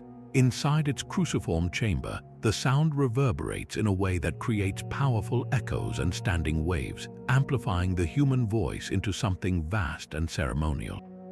The builders were not just stacking stones, they were tuning them. The purpose was likely deeply spiritual, to alter states of consciousness during rituals or to simulate the voice of a deity echoing from the underworld. It was a technology of experience, using vibration to bridge the gap between the physical and the divine. Yet, the knowledge of how to achieve these precise sonic effects, the mathematics of resonance in stone, was lost with the cultures that perfected it. How do you forget how to build a room that can sing? The answer might lie not in a lost formula, but in a lost intention, a way of experiencing the world where sound was not just for communication, but for transformation. Above this silent, echoing underworld, the sun-baked limestone plateaus of Malta are scarred with another, equally puzzling mystery. Carved directly into the rock are the cart ruts, a dense network of parallel grooves that look like ancient railway tracks. These channels are often precisely spaced, but they weave across the landscape in bewildering patterns, sometimes merging, sometimes crossing, and occasionally running straight off cliffs into the sea. Their depth and wear suggest they were used for a very long time, but for what? The name implies carts, yet the ruts show no evidence of turning circles for animals, and their paths often lead to seemingly illogical dead ends. If they were for transportation, it was a form of logistics we cannot comprehend. Perhaps they were not for carts at all. Some researchers propose they were part of an elaborate system for collecting and channeling precious rainwater. Others suggest they guided sledges carrying heavy stone blocks for the island's megalithic temples. The most intriguing theory is that their primary function was geological, marking the paths for quarrying large slabs of stone, with the parallel grooves created by repeated dragging of the same massive loads. But this still does not explain their often chaotic, non-utilitarian courses. The cart ruts are a ghost of a daily activity so common, so fundamental to the people who made them, that they never felt the need to explain it. The knowledge was not lost in a library fire, but evaporated when the last person who used them put down their tools for the final time. Together, the resonant chambers and the silent ruts represent two extremes of ancient ingenuity, one manipulating the intangible world of sound, the other leaving a permanent, physical mark whose simple purpose has become our profound puzzle. These ancient clay figures stare back at us with a gaze that is not entirely human. Unearthed from the soil of modern-day Iraq, the Ubaid lizardmen figurines date back 7,000 years to a time before writing, before the great empires of Sumer and Akkad. They are terracotta sculptures of humanoid bodies, often in postures of care, like a mother holding a child. But they possess distinctly reptilian features with elongated heads, slanted, almond-shaped eyes, and what appear to be scaled bodies. They are both familiar and deeply alien. The immediate question is unavoidable. What were these ancient artists trying to represent? The mainstream archaeological interpretation offers a grounded explanation. These could be highly stylized depictions of priests or shamans wearing ritualistic costumes and masks. In many cultures, donning an animal mask was a way to invoke the spirit of that creature, to take on its power or wisdom for a ceremonial purpose. The reptilian form, associated with water and regeneration in the harsh Mesopotamian environment, might have been a powerful symbol of life and rebirth. The figurines would then be sacred objects representing a spiritual connection to the natural world, a concept we can intellectually understand but whose emotional and cultural weight is lost to us. Yet, the visceral strangeness of these figures has fueled more speculative ideas. Could they be a cultural memory of a non-human intelligence, a race of beings that interacted with early humans and was later mythologized into these clay forms? It is a theory that exists on the fringe, but it persists because the figures so perfectly capture a modern archetype of the otherworldly. Perhaps the most likely truth is also the most profound. They may represent deities, a pantheon of lizard gods who watched over the Ubaid people. Their forms a blend of the human and the primordial serpent, a symbol of both danger and creation found in mythologies across the globe. We can analyze the clay, date the sites, and catalog the postures, but the true meaning is locked away. The Ubaid culture itself is a precursor, a foundation for the civilizations that followed. Its language, its stories, its entire worldview vanished without a written record. These figurines are all that remains of their spiritual imagination. They are a question molded from clay, a silent testament to a belief system so complete that its creators never felt the need to explain it to us. To hold one is to hold the ghost of a religion, to feel the shape of a faith whose name we will never know. A griffin is not just a fantasy. This creature, with the body of a lion and the head and wings of an eagle, appears in the art and myths of cultures separated by vast deserts and oceans, from the Scythians of the steppes to the Greeks of the Mediterranean. Its consistency is uncanny. What if these stories are not pure imagination, but a deeply distorted echo of a real and terrifying biological technology? Could the ancients have possessed a knowledge of life itself so advanced that they could blend the traits of different animals, creating living chimeras that later generations could only explain as mythical beasts? The concept seems to belong to our future, not our past, yet consider the principles. We now practice genetic engineering, directly manipulating the code of life to create new forms.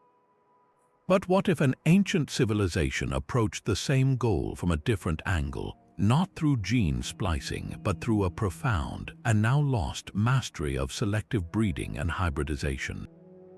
Imagine a school of priest biologists who practiced a form of accelerated, directed evolution. They might have selectively bred large birds of prey with specific traits and large cats with others over countless generations, guided by an empirical wisdom we have no record of.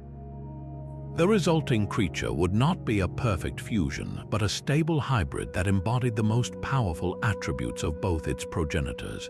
The Sphinx of Egypt, with its human head and lion's body, could represent an even more profound and unsettling ambition. These myths persist because they tap into a universal human fascination with remaking nature. But could they also be a cultural memory of a time when such remaking was not just a story, but a practice? The knowledge required would be monumental, a sustained, systematic science of life passed down through oral traditions from master to apprentice. This is the true fragility of such a technology. It does not leave behind gears of bronze or self-healing concrete. Its tools are living, breathing creatures. Its laboratories are breeding grounds. Its records are not carved in stone, but in the genetic lineage of the animals themselves, a lineage that would quickly revert to wild type and vanish once the guiding intelligence was removed. When that civilization fell, or when its ruling class was overthrown, the delicate generational project would have collapsed within a few years. The creatures would die out or be dispersed, and the knowledge of how to create them would evaporate, leaving only the haunting, unbelievable stories to be told around campfires for millennia. The griffin, then, is not necessarily a fossil of a dinosaur, as some have proposed. It could be the ghost of a lost laboratory, a fleeting success in a biological art so advanced that its very existence challenges our deepest assumptions about the ancient world and the quiet, living things they may have left behind. Beneath the clear, blue waters off the coast of Japan's Yonaguni Island lies a site that should not exist. A massive, monolithic structure rises from the seafloor, a complex of terraces, steps, and what appear to be vast carved platforms. This is the Yonaguni Monument, a sprawling underwater formation that has ignited a fierce debate since its discovery in the 1980s. To some, it is the sunken ruins of a lost civilization, a real-world Atlantis swallowed by the rising seas at the end of the last ice age. To others, it is simply a spectacular but entirely natural geological oddity. The evidence for human hands is compelling. The rock face shows long, straight ledges and sharp, 90-degree angles that seem far too precise for random erosion. There are two tall, pillar-like stones that look like they were placed to support a massive roof, and a trench running around the base of the main structure that resembles a protective moat. Most striking are what appear to be carved staircases with steps of equal height and depth leading to a central plaza. Proponents point to what look like tool marks on the stone and a carved relief resembling a human face. If this is indeed man-made, the implications are staggering. The structure would have been built on dry land over 10,000 years ago, a time when conventional history tells us humans were simple hunter-gatherers, incapable of such monumental architecture. It would rewrite the entire timeline of human civilization in the Pacific. Geologists, however, offer a powerful counter-argument. They explain that the sandstone in this region naturally fractures along straight planes and right angles due to its unique mineral composition and the immense tectonic forces in the area. The steps and terraces could be the result of this natural jointing, with ocean currents acting as a relentless sandblaster for millennia, sharpening the edges and scooping out the trenches. They argue that the human brain is wired to see patterns, especially familiar shapes like stairs and buildings, in random natural formations, a phenomenon known as pareidolia. The so-called tool marks could be the scars of underwater erosion, and the face just a trick of the light and shadow. So which is it, a lost city or a magnificent accident of nature? The truth may lie in a tantalizing middle ground. Perhaps the Yonaguni monument began as a natural formation, but was then modified and enhanced by ancient humans. A prehistoric people could have found this uniquely shaped rock and seen its potential, carving steps into the existing ledges and enlarging the trenches for their own ceremonial or practical purposes. This would explain the mix of clear geometric forms with the undeniable power of natural geology. To dive here is to float through a ghostly limbo, suspended between a lost world and a world we never knew. The silent stones offer no easy answers, only a profound question. Are we looking at the ruins of a forgotten chapter in human history, or are we simply seeing the incredible artistry of the earth itself, a masterpiece that needs no architect but time and tide? Deep beneath the quiet Chinese province of Zhejiang lie caverns that defy any simple explanation. These are the Longyu Grottos, a staggering underground complex that was completely unknown to history until 1992, when local farmers decided to pump the water out of what they thought were small, insignificant ponds.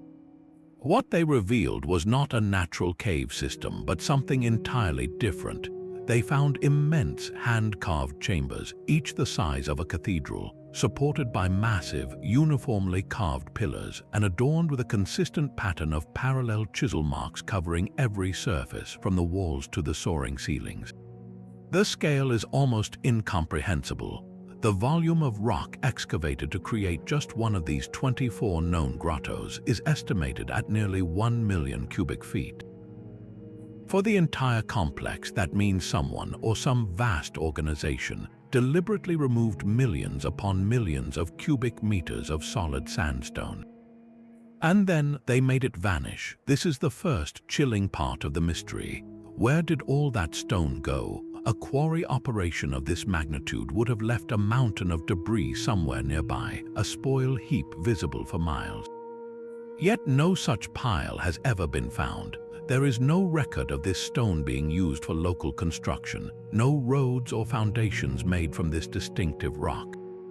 It is as if the mountain was simply unmade, its substance dissolved into thin air. The logistics are a nightmare to contemplate. The precision of the work suggests a massive, organized labor force working with a single grand plan. The chisel marks are not random. They are a uniform, decorative pattern of parallel lines angled at exactly 60 degrees, covering every single inch of the caverns. This was not just functional excavation. This was art. It was a deliberate, aesthetic choice that would have added an incalculable amount of time and effort to the project. Who commanded such an army of laborers, and for what possible purpose? The official histories of the area are utterly silent. There are no legends, no folk tales, no mention in any dynasty's records of a project so colossal it would have been the defining enterprise of the age. The grottos are a historical ghost. The methods used are another layer of the puzzle. How did the builders illuminate these deep, windowless chambers to achieve such consistent work? Torches would have left soot, yet the ceilings are clean. How did they ventilate the space to allow for thousands of workers to breathe and for fires to burn? How did they achieve such precise angles and maintain the structural integrity of the caverns, ensuring they did not collapse over the centuries? The pillars are not randomly placed. They are positioned with clear engineering intent, holding up the vast weight of the mountain above. This was not a haphazard mining operation. It was a monumental underground architectural project. And then, when it was finished, the builders left. They took their tools, their knowledge, and their entire reason for being there, and they walked away, leaving the caverns to slowly fill with water and slip from human memory for centuries. The Longyou grottos are not merely a lost technology, they are a lost intention. They are the physical evidence of a will so powerful and a purpose so consuming that it could move mountains, only to then erase itself completely from the world. What could have been so important that it required the creation of this hidden, underground world? And what secret was so potent that it demanded the builders take the very reason for its existence with them when they departed? A piece of polished rock crystal can focus light into a single, burning point. In the ruins of the ancient Assyrian city of Nimrud, archaeologists uncovered a small, oval-shaped disk of crystal, ground into a specific, slightly oval form. This is the Nimrud lens, a 3,000-year-old artifact that looks, for all the world, like a simple magnifying glass. The precision of its grinding is undeniable, and its ability to concentrate sunlight is a fact of physics. So what was its purpose? Was it a tool for a master craftsman, allowing him to perform intricate work on tiny jewels or seals? Could it have been used by a scholarly priest to magnify the fine cuneiform script on a clay tablet, bringing the words of the gods into sharper focus? Or was it a fire starter, a sacred way to kindle flame from the sun itself? The lens is just one object found without a manual or a context that explains its use. It could have been an ornamental inlay for a magnificent piece of furniture or a statue. Its optical properties a happy accident of its decorative form. Yet the very existence of such a carefully crafted lens suggests that someone in the Assyrian court understood the basic principles of optics. This was not a complex machine like the Antikythera Mechanism, but a fundamental discovery about the nature of light and sight. If one lens existed, how many others were there? Were they part of a larger, lost system of observation, a precursor to the telescope or microscope that never had the chance to develop? Imagine an Assyrian astronomer peering at the night sky through a crude telescope, seeing the moons of Jupiter millennia before Galileo. There is no evidence for this, of course, but the lens itself is a seed of that possibility.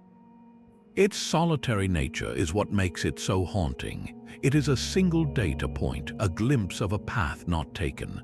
The knowledge of how to grind it and the idea of what it could do may have been the prized secret of a single artisan, a brilliant flicker of understanding that died with its owner and was never passed on. The Nimrud lens forces us to ask a subtle but profound question. How many other simple, brilliant ideas have been born, used, and then forgotten, not in a great cataclysm, but in the quiet obscurity of a single workshop? The legend of King Arthur and his sword in the stone is a cornerstone of myth, but in a quiet Italian chapel, a real sword waits in solid rock. Within the circular Montezippi chapel in Tuscany, a simple stone protrudes from the floor, and from that stone, the hilt and a foot of blade from a 12th century longsword emerge. This is the sword of San Galgano, a nobleman who, after a vision, renounced his violent life and thrust his weapon into the ground as a symbol of his conversion, a cross that could never be moved. For over 800 years, it has remained there, a silent, rusting witness. But the true marvel is not just its presence, it is the blade itself. Metallurgical analysis of the exposed metal has revealed something astonishing. This is not a crude iron bar. It is a sophisticated steel, forged using techniques that were the pinnacle of medieval metallurgy. The sword was created through a process known as pattern welding, where multiple rods of iron and steel of varying carbon content are twisted together, hammered flat, and then folded upon themselves over and over. This laborious method served to homogenize the steel, purging it of impurities and slag that would make it brittle. The result was a blade with a complex, resilient internal structure, a composite material that combined a hard, sharp edge with a flexible, shock-absorbing core. This was the secret of the master swordsmiths of the era, a craft that required an intuitive, almost alchemical understanding of fire and metal. They worked without pyrometers to measure temperature, judging the heat by the color of the glowing steel. They had no understanding of carbon crystallization, yet they knew precisely when to quench the blade in water or oil to achieve the perfect balance of hardness and toughness. The sword in the stone at Monte Zippi is a perfect relic of this lost art. Its survival, embedded in a damp stone floor for centuries, is a testament to the quality of its construction. Modern attempts to replicate these medieval blades often fall short, not for lack of knowledge, but for lack of the ingrained, tactile wisdom possessed by those ancient artisans. Their skills were not written in books, but in the muscles of their arms and the judgment of their eyes, passed down from master to apprentice in the flickering light of the forge. When that unbroken chain was severed, when the guilds dissolved and the secrets died with the last smith who held them, an entire philosophy of metalworking faded from the world. The sword of San Galgano stands as a dual symbol of a man's peace and a civilization's peak, a forgotten perfection literally set in stone. The Goseck Circle in Germany is a ghost of a calendar, a Neolithic structure built over 7,000 years ago from simple earth and wood. It consists of a series of concentric circular ditches and palisades, with 3 sets of gates that open to the surrounding landscape. This was not a fort or a village, but something far more profound. On the winter solstice, the shortest day of the year, if you stand in the exact center of the circle, you would witness the sun rise and set directly through 2 opposing gates. The alignment is not a rough estimate, it is precise. This means the people who built it, farmers and herders living long before the pyramids of Egypt were even a concept, possessed a deep and systematic understanding of the solar cycle. They could track the sun's slow migration across the horizon with such accuracy that they could mark the solstices, the pivotal turning points of the year, with an error of less than a single day. How did they achieve this without writing, without complex mathematics as we know it? Their tools were likely simple, but their observation was relentless. They used wooden posts as fixed sightlines, tracking the sun's rising and setting points against distant trees or hills on the horizon. Over generations, they would have noticed that the sun does not simply move back and forth, but appears to pause at its northern and southern extremes before reversing course. The Goseck Circle was their monumental notebook, a permanent record carved into the earth itself to mark these critical celestial standstills. This knowledge was the bedrock of their survival, telling them when to plant, when to harvest, and when to prepare for the long, lean winter. Yet, after centuries of use, the circle was deliberately abandoned.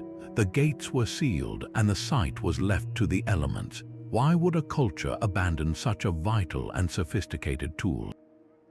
The knowledge it represented was not lost in a cataclysm, but perhaps it became obsolete.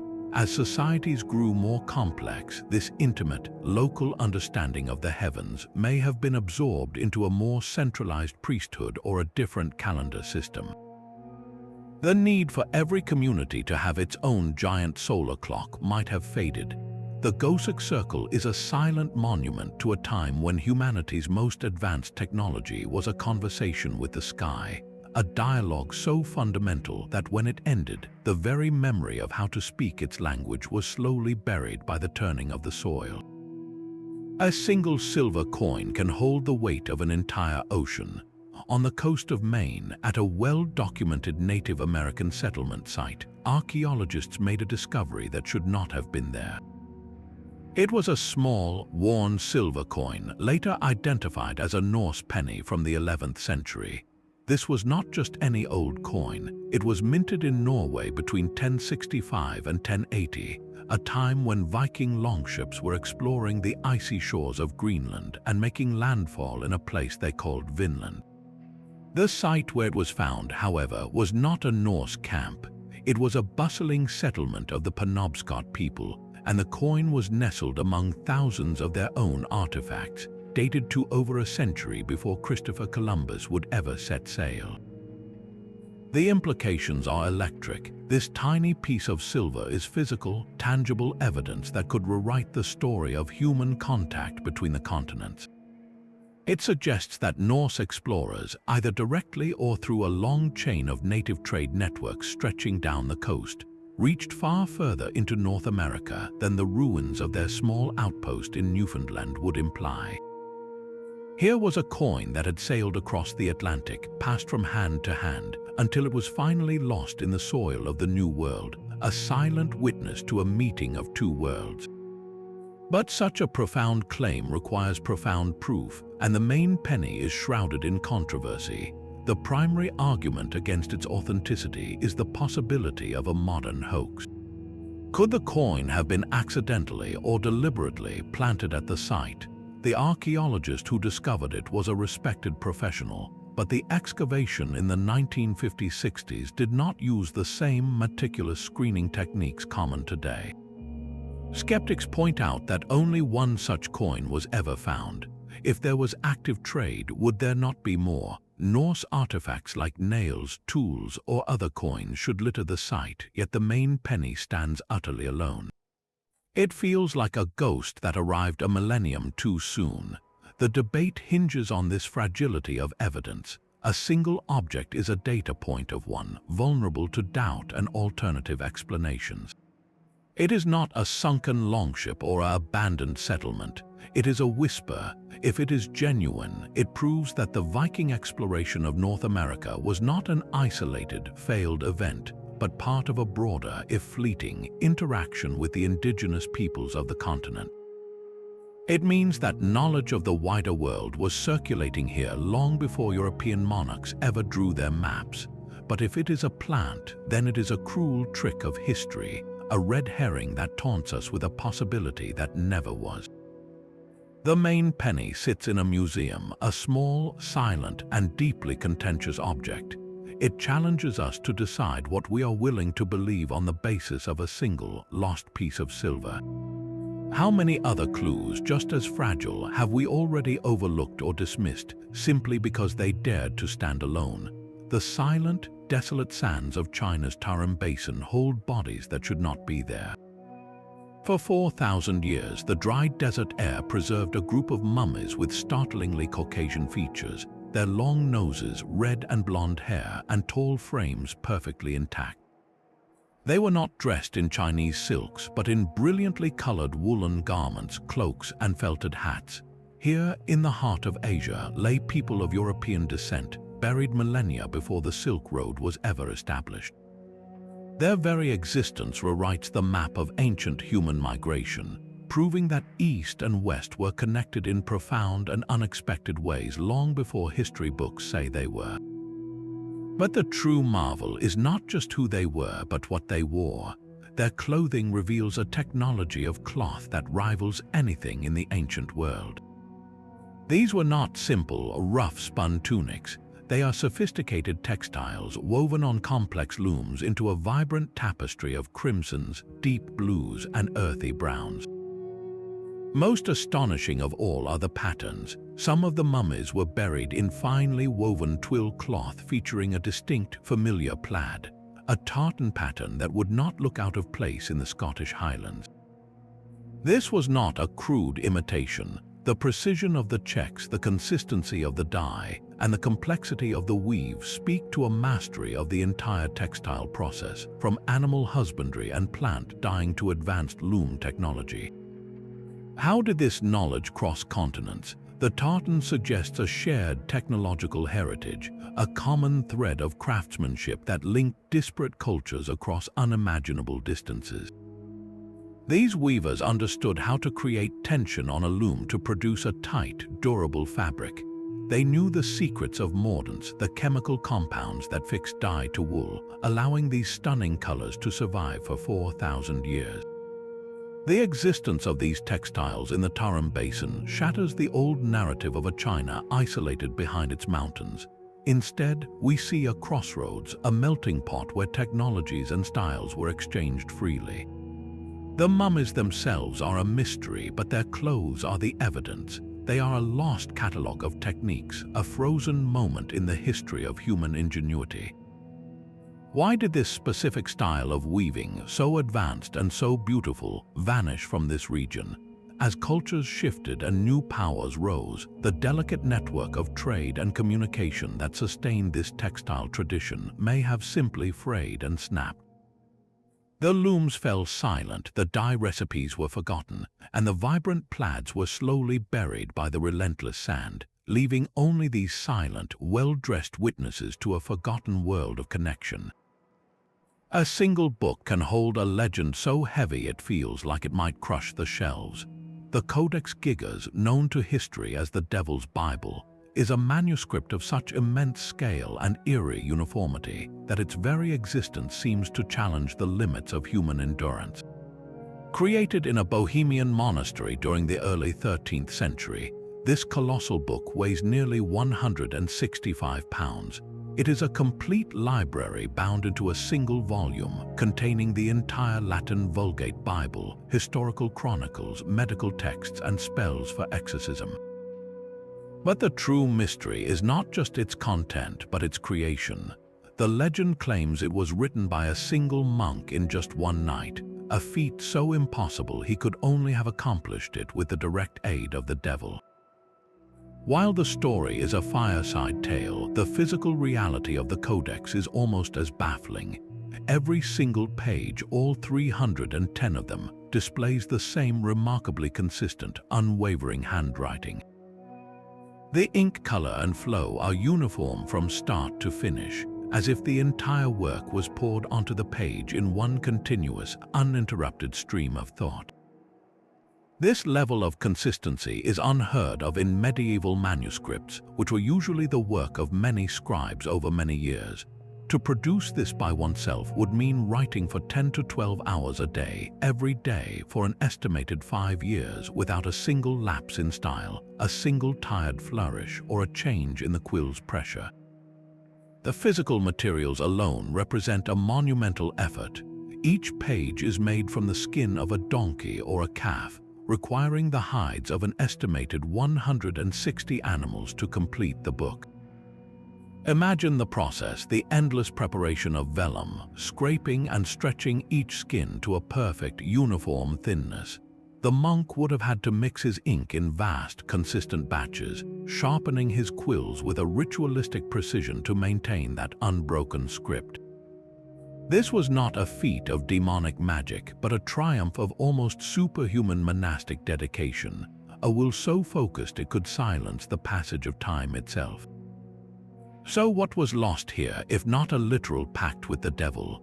It is the loss of that specific, all-consuming environment of the medieval scriptorium, a world where a single human life could be dedicated entirely to the act of creation, divorced from all other concerns. The knowledge of how to prepare the vellum and ink is one thing, but the psychological capacity to pour one's entire being into a single, unified work of such staggering scale is the true forgotten technology. The Codex Gigas endures as a monument to a kind of focus we can scarcely comprehend, a quiet proof that the most profound creations can emerge from a life of chosen silence and relentless, singular purpose. A perfect skull carved from a single block of clear quartz seems to hold an entire world within its facets. The most famous of these, the Mitchell-Hedges skull, is a masterpiece of lapidary art, its jawbone a separate piece that fits so perfectly it moves with a silent, mechanical grace. For decades, it was presented as a relic of a lost Mesoamerican civilization, an object of such impossible precision that it defied explanation. the crystal shows no evidence of modern tool marks, no telltale scratches from metal wheels or diamond-tipped drills. How could an ancient artist, without the benefit of powered tools, have carved something so complex and so flawless from one of the hardest materials on Earth? The answer lies in a technology of immense patience. The shaping would have required months, perhaps years, of relentless grinding and polishing using only sand, water, and hand-driven tools made of an even harder stone or perhaps bamboo. The carver would have had to understand the precise crystalline structure of the quartz to avoid shattering it, working with the grain of the stone rather than against it. This was a dialogue between human will and mineral essence, a feat of craftsmanship that borders on the superhuman. Yet, the romantic story of its ancient origin has largely crumbled. Advanced microscopic analysis has revealed patterns consistent with 19th-century European jewelry-making tools. It appears these skulls were likely created in the workshops of Idar Oberstein, Germany, a center for lapidary excellence, and then sold to a public enthralled by the mystique of ancient, exotic cultures.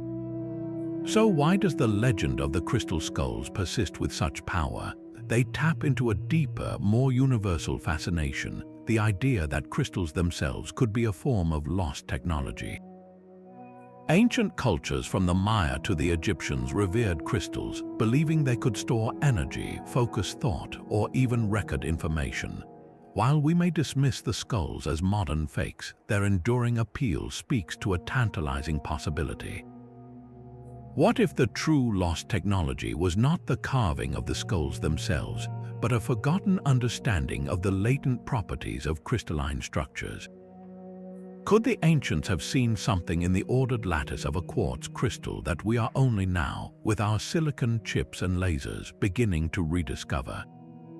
The skulls are a beautiful, haunting fraud, but the question they embody is utterly genuine.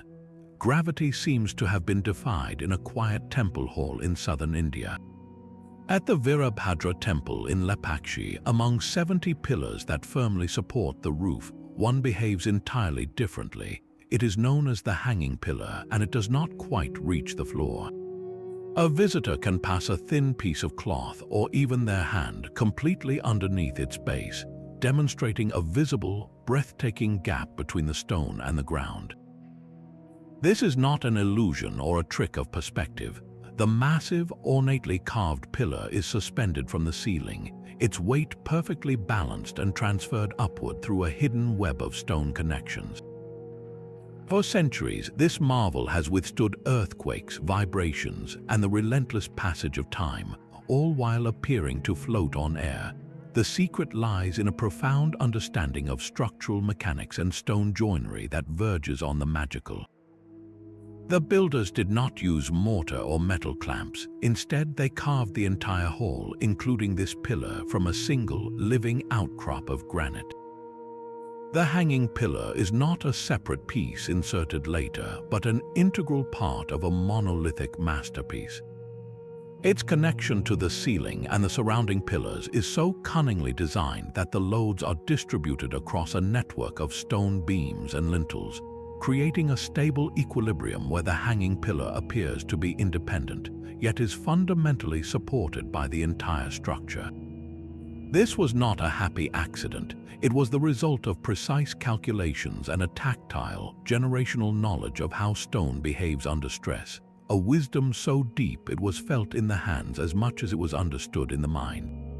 The technique was part of an oral tradition passed from master architect to apprentice on the scaffolding, learned through doing rather than writing.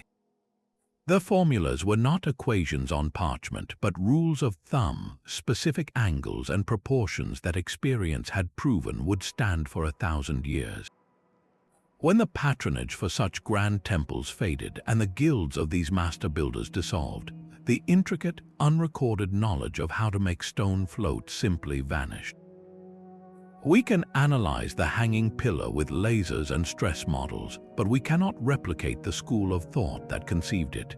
It stands as a silent monument to a time when the greatest architectural secrets were not kept in books, but in the skilled hands of the artists who took them to their graves. They built no great pyramids of stone, leaving behind instead a map written on the world itself. The Polynesian voyages stand as one of humanity's most breathtaking achievements, a conquest of the greatest ocean not by force but by profound understanding. Picture the Pacific, an expanse of water so vast it could swallow every landmass on Earth and still have room for more. Into this blue void, the Polynesians sailed their double-hulled canoes, vessels capable of carrying entire communities, their plants and their animals. They were not drifting aimlessly. They were navigating with a precision that would bewilder modern sailors, using a technology that left no physical trace. Their compass was the star path. Master navigators called pahoekul memorized the precise rising and setting points of hundreds of stars, creating a celestial grid across the heavens. They knew that each island sat beneath its own unique star, a fixed point in the moving sky. When that star was no longer directly overhead, they would steer toward the next guiding star on the mental map, island hopping across the cosmos. But the stars were only one thread in this tapestry of knowledge. During the day or under overcast skies, they read the ocean as if it were a book. They observed the flight patterns of seabirds. Certain species will fly out to sea to fish at dawn and return to land at dusk, so a bird's direction at a specific time of day could point the way to an unseen island just beyond the horizon. They learned to interpret ocean swells, the deep, rolling waves generated by distant weather systems. An experienced navigator could feel through the hull of the canoe how these swells were refracted and bent by passing islands, sensing land dozens of miles away by the subtle pattern of the waves. They watched the color of the water and the composition of the clouds, noting that a certain greenish tint or a stationary pileus cloud could betray the presence of a lagoon. This was a complete environmental science, a holistic way of seeing that wove together astronomy, meteorology, and biology into a single, actionable wisdom. All of this knowledge was oral, passed down through chants and apprenticeships that could last a lifetime. It was a living library, and its shelves were the minds of the master navigators. This is what made its loss so tragic and so complete. With European contact came new diseases that decimated populations, and with colonization came the deliberate suppression of indigenous practices. The missionaries saw the chants as pagan, the voyages as dangerous. They introduced the magnetic compass and the chart, tools that were simpler but far less nuanced, and in doing so, they convinced a new generation that the old ways were primitive. The great schools of navigation collapsed, the star paths were forgotten, the wave patterns faded from memory, and the knowledge of how to read the language of the sea was silenced within a few generations. The Pacific, once a networked highway of culture, became an empty, impenetrable barrier once more. The true tragedy is that we are only now, using satellite technology and computer modeling, beginning to verify what the Polynesians knew by heart. We are rediscovering that their star paths are accurate, that their wave navigation is a real, demonstrable science. The greatest lost technology of the Polynesians was not a tool, but a way of seeing, a literacy of the natural world that allowed them to feel their way across 10,000 miles of trackless ocean as if it were their own backyard. What does it mean that a civilization could possess such an intimate connection to the planet, only to have it severed by the very forces that claim to bring enlightenment? The sands of the Sahara hold more than just the bones of empires. In the labyrinthine alleys of Timbuktu, a different kind of treasure was concealed for centuries, not in grand libraries, but in desert caves, secret rooms, and ordinary family homes. This was the legacy of the Mali Empire, a collection of hundreds of thousands of manuscripts that formed one of the greatest intellectual repositories the world has ever known. These were not simple scrolls of scripture. They were textbooks, encyclopedias, and personal notebooks, their pages filled with knowledge that shatters the old image of pre-colonial Africa. The subjects covered are breathtaking in their scope. There are precise astronomical charts tracking the movements of planets with mathematical rigor. Medical texts detail complex surgical procedures and list sophisticated herbal remedies for diseases that European doctors would not understand for another 500 years. Legal scholars penned intricate discourses on governance and human rights, while mathematicians explored advanced algebra and geometry. This was a vibrant, living tradition of scholarship, a university without walls that attracted the finest minds from across the continent. And then it was scattered to the winds. The true tragedy is not that this library was burned in a single, catastrophic fire, but that it is vanishing in a slow, quiet exodus. The manuscripts are written on fragile materials, paper and vellum, that are relentlessly attacked by the desert climate, by insects, and by simple neglect. As families face poverty and instability, these priceless heirlooms are sometimes sold off page by page to international collectors, or worse, left to crumble into dust in forgotten trunks. Each manuscript that disintegrates is a universe of thought extinguished. It is the loss of a specific surgical technique, a unique astronomical observation, or a philosophical argument that could have enriched our entire understanding of human history. This is not the loss of a single invention, like a self-healing concrete or a strange mechanism. It is the loss of an entire ecosystem of knowledge, a whole forest of sciences that we are only now realizing once existed. We are left with a haunting question. How many cures for modern diseases, how many solutions to contemporary problems are quietly turning to powder in the dry Saharan air, their secrets forever silenced before we even knew to ask the questions? Beneath the waves of the modern Gulf of Combat lies a city that challenges the dawn of Indian civilization. For centuries, the ancient Sanskrit texts of the Mahabharata described Dwarka, the legendary capital of the god King Krishna, as a fortified city of immense wealth and splendor, a place filled with palaces and gardens protected by massive walls and equipped with advanced technologies. The epic tells of its ultimate fate, how it was swallowed by the sea upon Krishna's departure from the world. This was considered pure myth, a beautiful allegory with no basis in fact.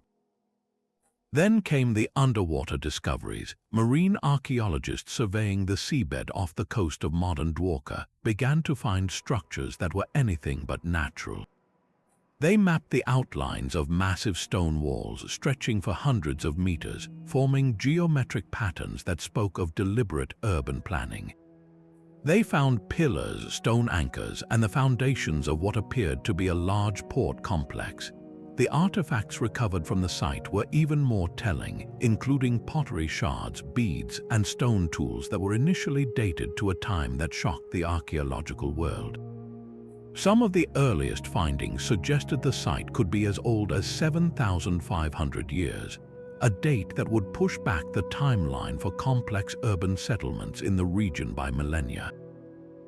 The implications are staggering. If this is indeed the Dwarka of legend, it suggests that a major maritime civilization, a sophisticated kingdom with extensive sea trade, existed in India long before the accepted rise of the Indus Valley civilization.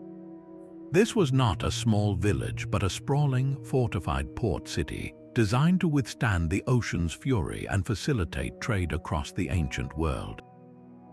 Its submergence points to a catastrophic event, a rapid rise in sea levels at the end of the last ice age, or a massive local tectonic shift that plunged a vast, populated coastline into the depths. The debate over the precise dating of the site continues, with some researchers arguing for a younger, though still ancient, age. Yet, the correlation between the physical evidence on the seabed and the vivid descriptions in the Mahabharata is too compelling to ignore. The texts describe a city that was circular in plan, with a complex moat and defense system, details that seem to find an echo in the sonar maps of the underwater ruins. This is not just the discovery of a lost city, it is the potential validation of an entire cultural memory, a story passed down for thousands of years that held a kernel of profound truth. The submerged walls of Dwarka force us to listen more carefully to the old stories. They suggest that our maps of the ancient world are missing entire continents of human experience, not land masses, but civilizations that flourished on coastlines that are now fathoms deep. What other legendary capitals, what other cradles of technology and culture lie hidden under the shifting sands of the sea, waiting for their stories to be unearthed? That unassuming clay pot may have been more than a one-off curiosity. Modern researchers have taken the Baghdad battery from a museum shelf and into the workshop, with results that are as illuminating as the small spark the device itself produces. Experimental archaeologists, using precise replicas filled with an acidic electrolyte like grape juice or vinegar, have confirmed its function. A single jar generates a little over 1 volt, but when several are linked together in a series, they produce a significant and steady current. The true test came when this reconstructed power source was connected to a small silver statue. Over a period of hours, a thin, even layer of gold slowly deposited onto the silver surface through the process of electroplating. The result was not a crude, hammered-on foil, but a seamless, molecularly bonded gilding that perfectly mimics artifacts found from that era. This was not a parlor trick. It was a practical demonstration of a workshop technology. If this was indeed a known technique, it would revolutionize our view of Mesopotamian craft. The gilding on intricate artifacts, which appears mysteriously uniform with no signs of mechanical attachment, suddenly has a plausible, elegant explanation. It suggests that a form of electrochemistry was a standard, if highly specialized, tool in the artisan's repertoire. But why stop at gilding? What other uses could a gentle, continuous electric current have served in the ancient world? Some researchers speculate about more esoteric applications. Could the mild current have been used for a form of electrotherapy, a way to stimulate muscles or numb pain that was later recorded as the magical power of a healer's touch? Perhaps the devices were employed in religious rituals, where the ability to generate a mysterious, invisible force would have bestowed immense power upon the priesthood. A worshipper touching the terminals might feel a strange tingling sensation, a physical manifestation of a god's presence. The very act of creating light from darkness or causing a metal object to magically transform would have been a potent form of spiritual theater. The implications are profound. We are forced to consider that the understanding of electricity was not a sudden 18th century revelation, but a quiet, empirical discovery that was made, used, and then lost multiple times throughout history. The knowledge may have been so tightly held by specific guilds that it never entered the mainstream of scientific thought. Its principles were never written down because they were a trade secret, as valuable as the gold they could deposit. When those guilds dissolved, their secrets died with them. The Baghdad battery, therefore, is not just a potential power source. It is a key to a lost chapter of applied science, one where the spark of discovery was kindled not in a laboratory, but in the hands of a craftsman who saw a way to make the mundane magnificent. So we stand here, surrounded by the ghosts of 50 lost worlds. We have marveled at self-healing concrete and ancient batteries, at star maps carved in stone and floating pillars of granite.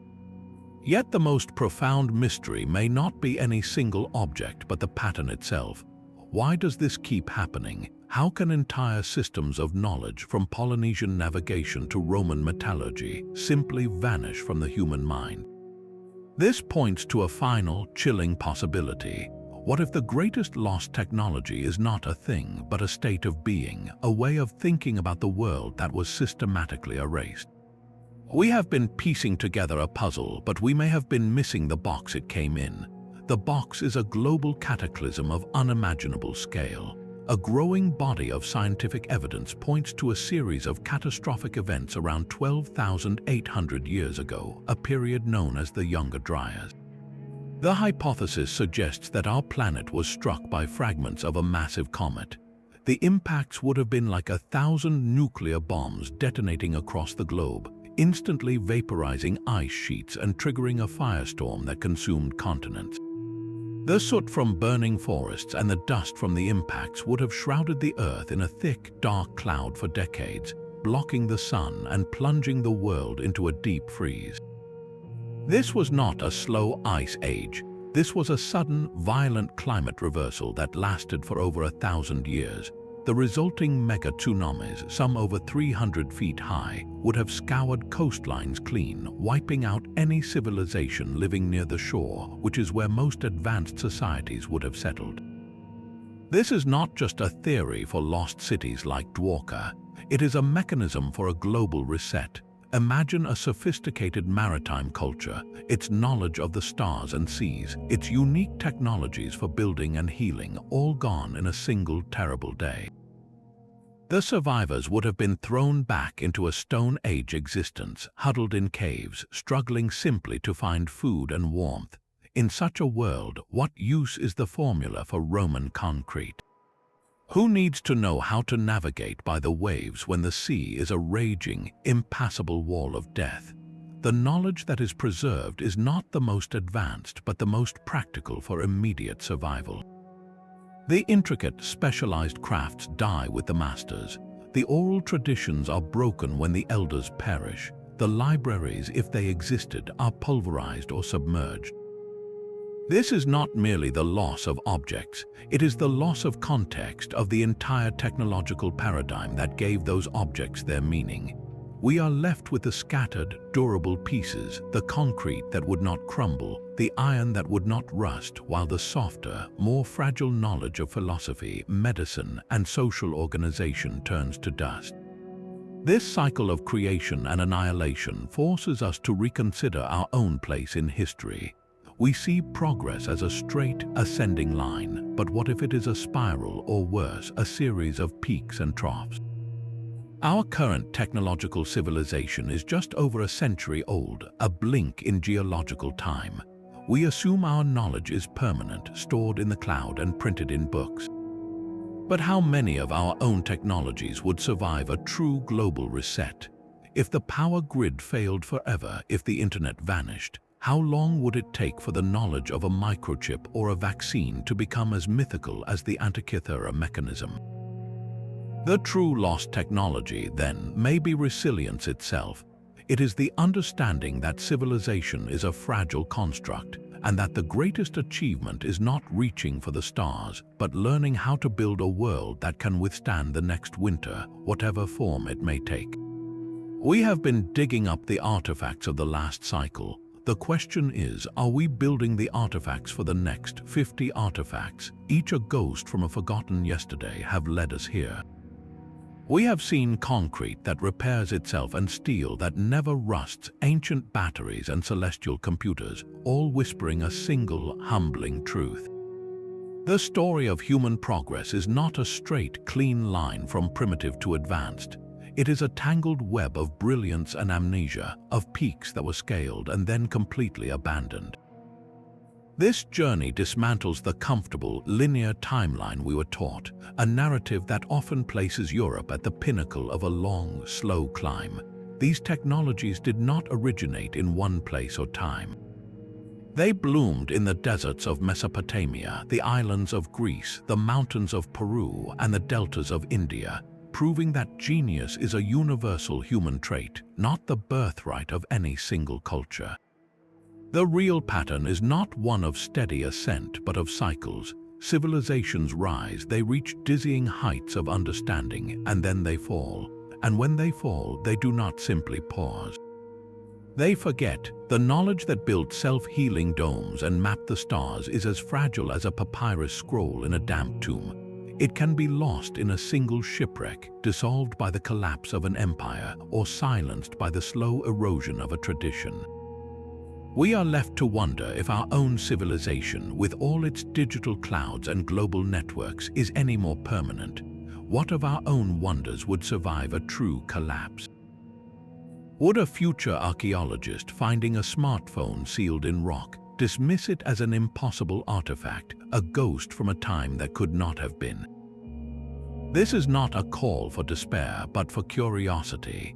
It is an invitation to look at the ancient world with new eyes, to question the official story, and to listen for the whispers in the stone.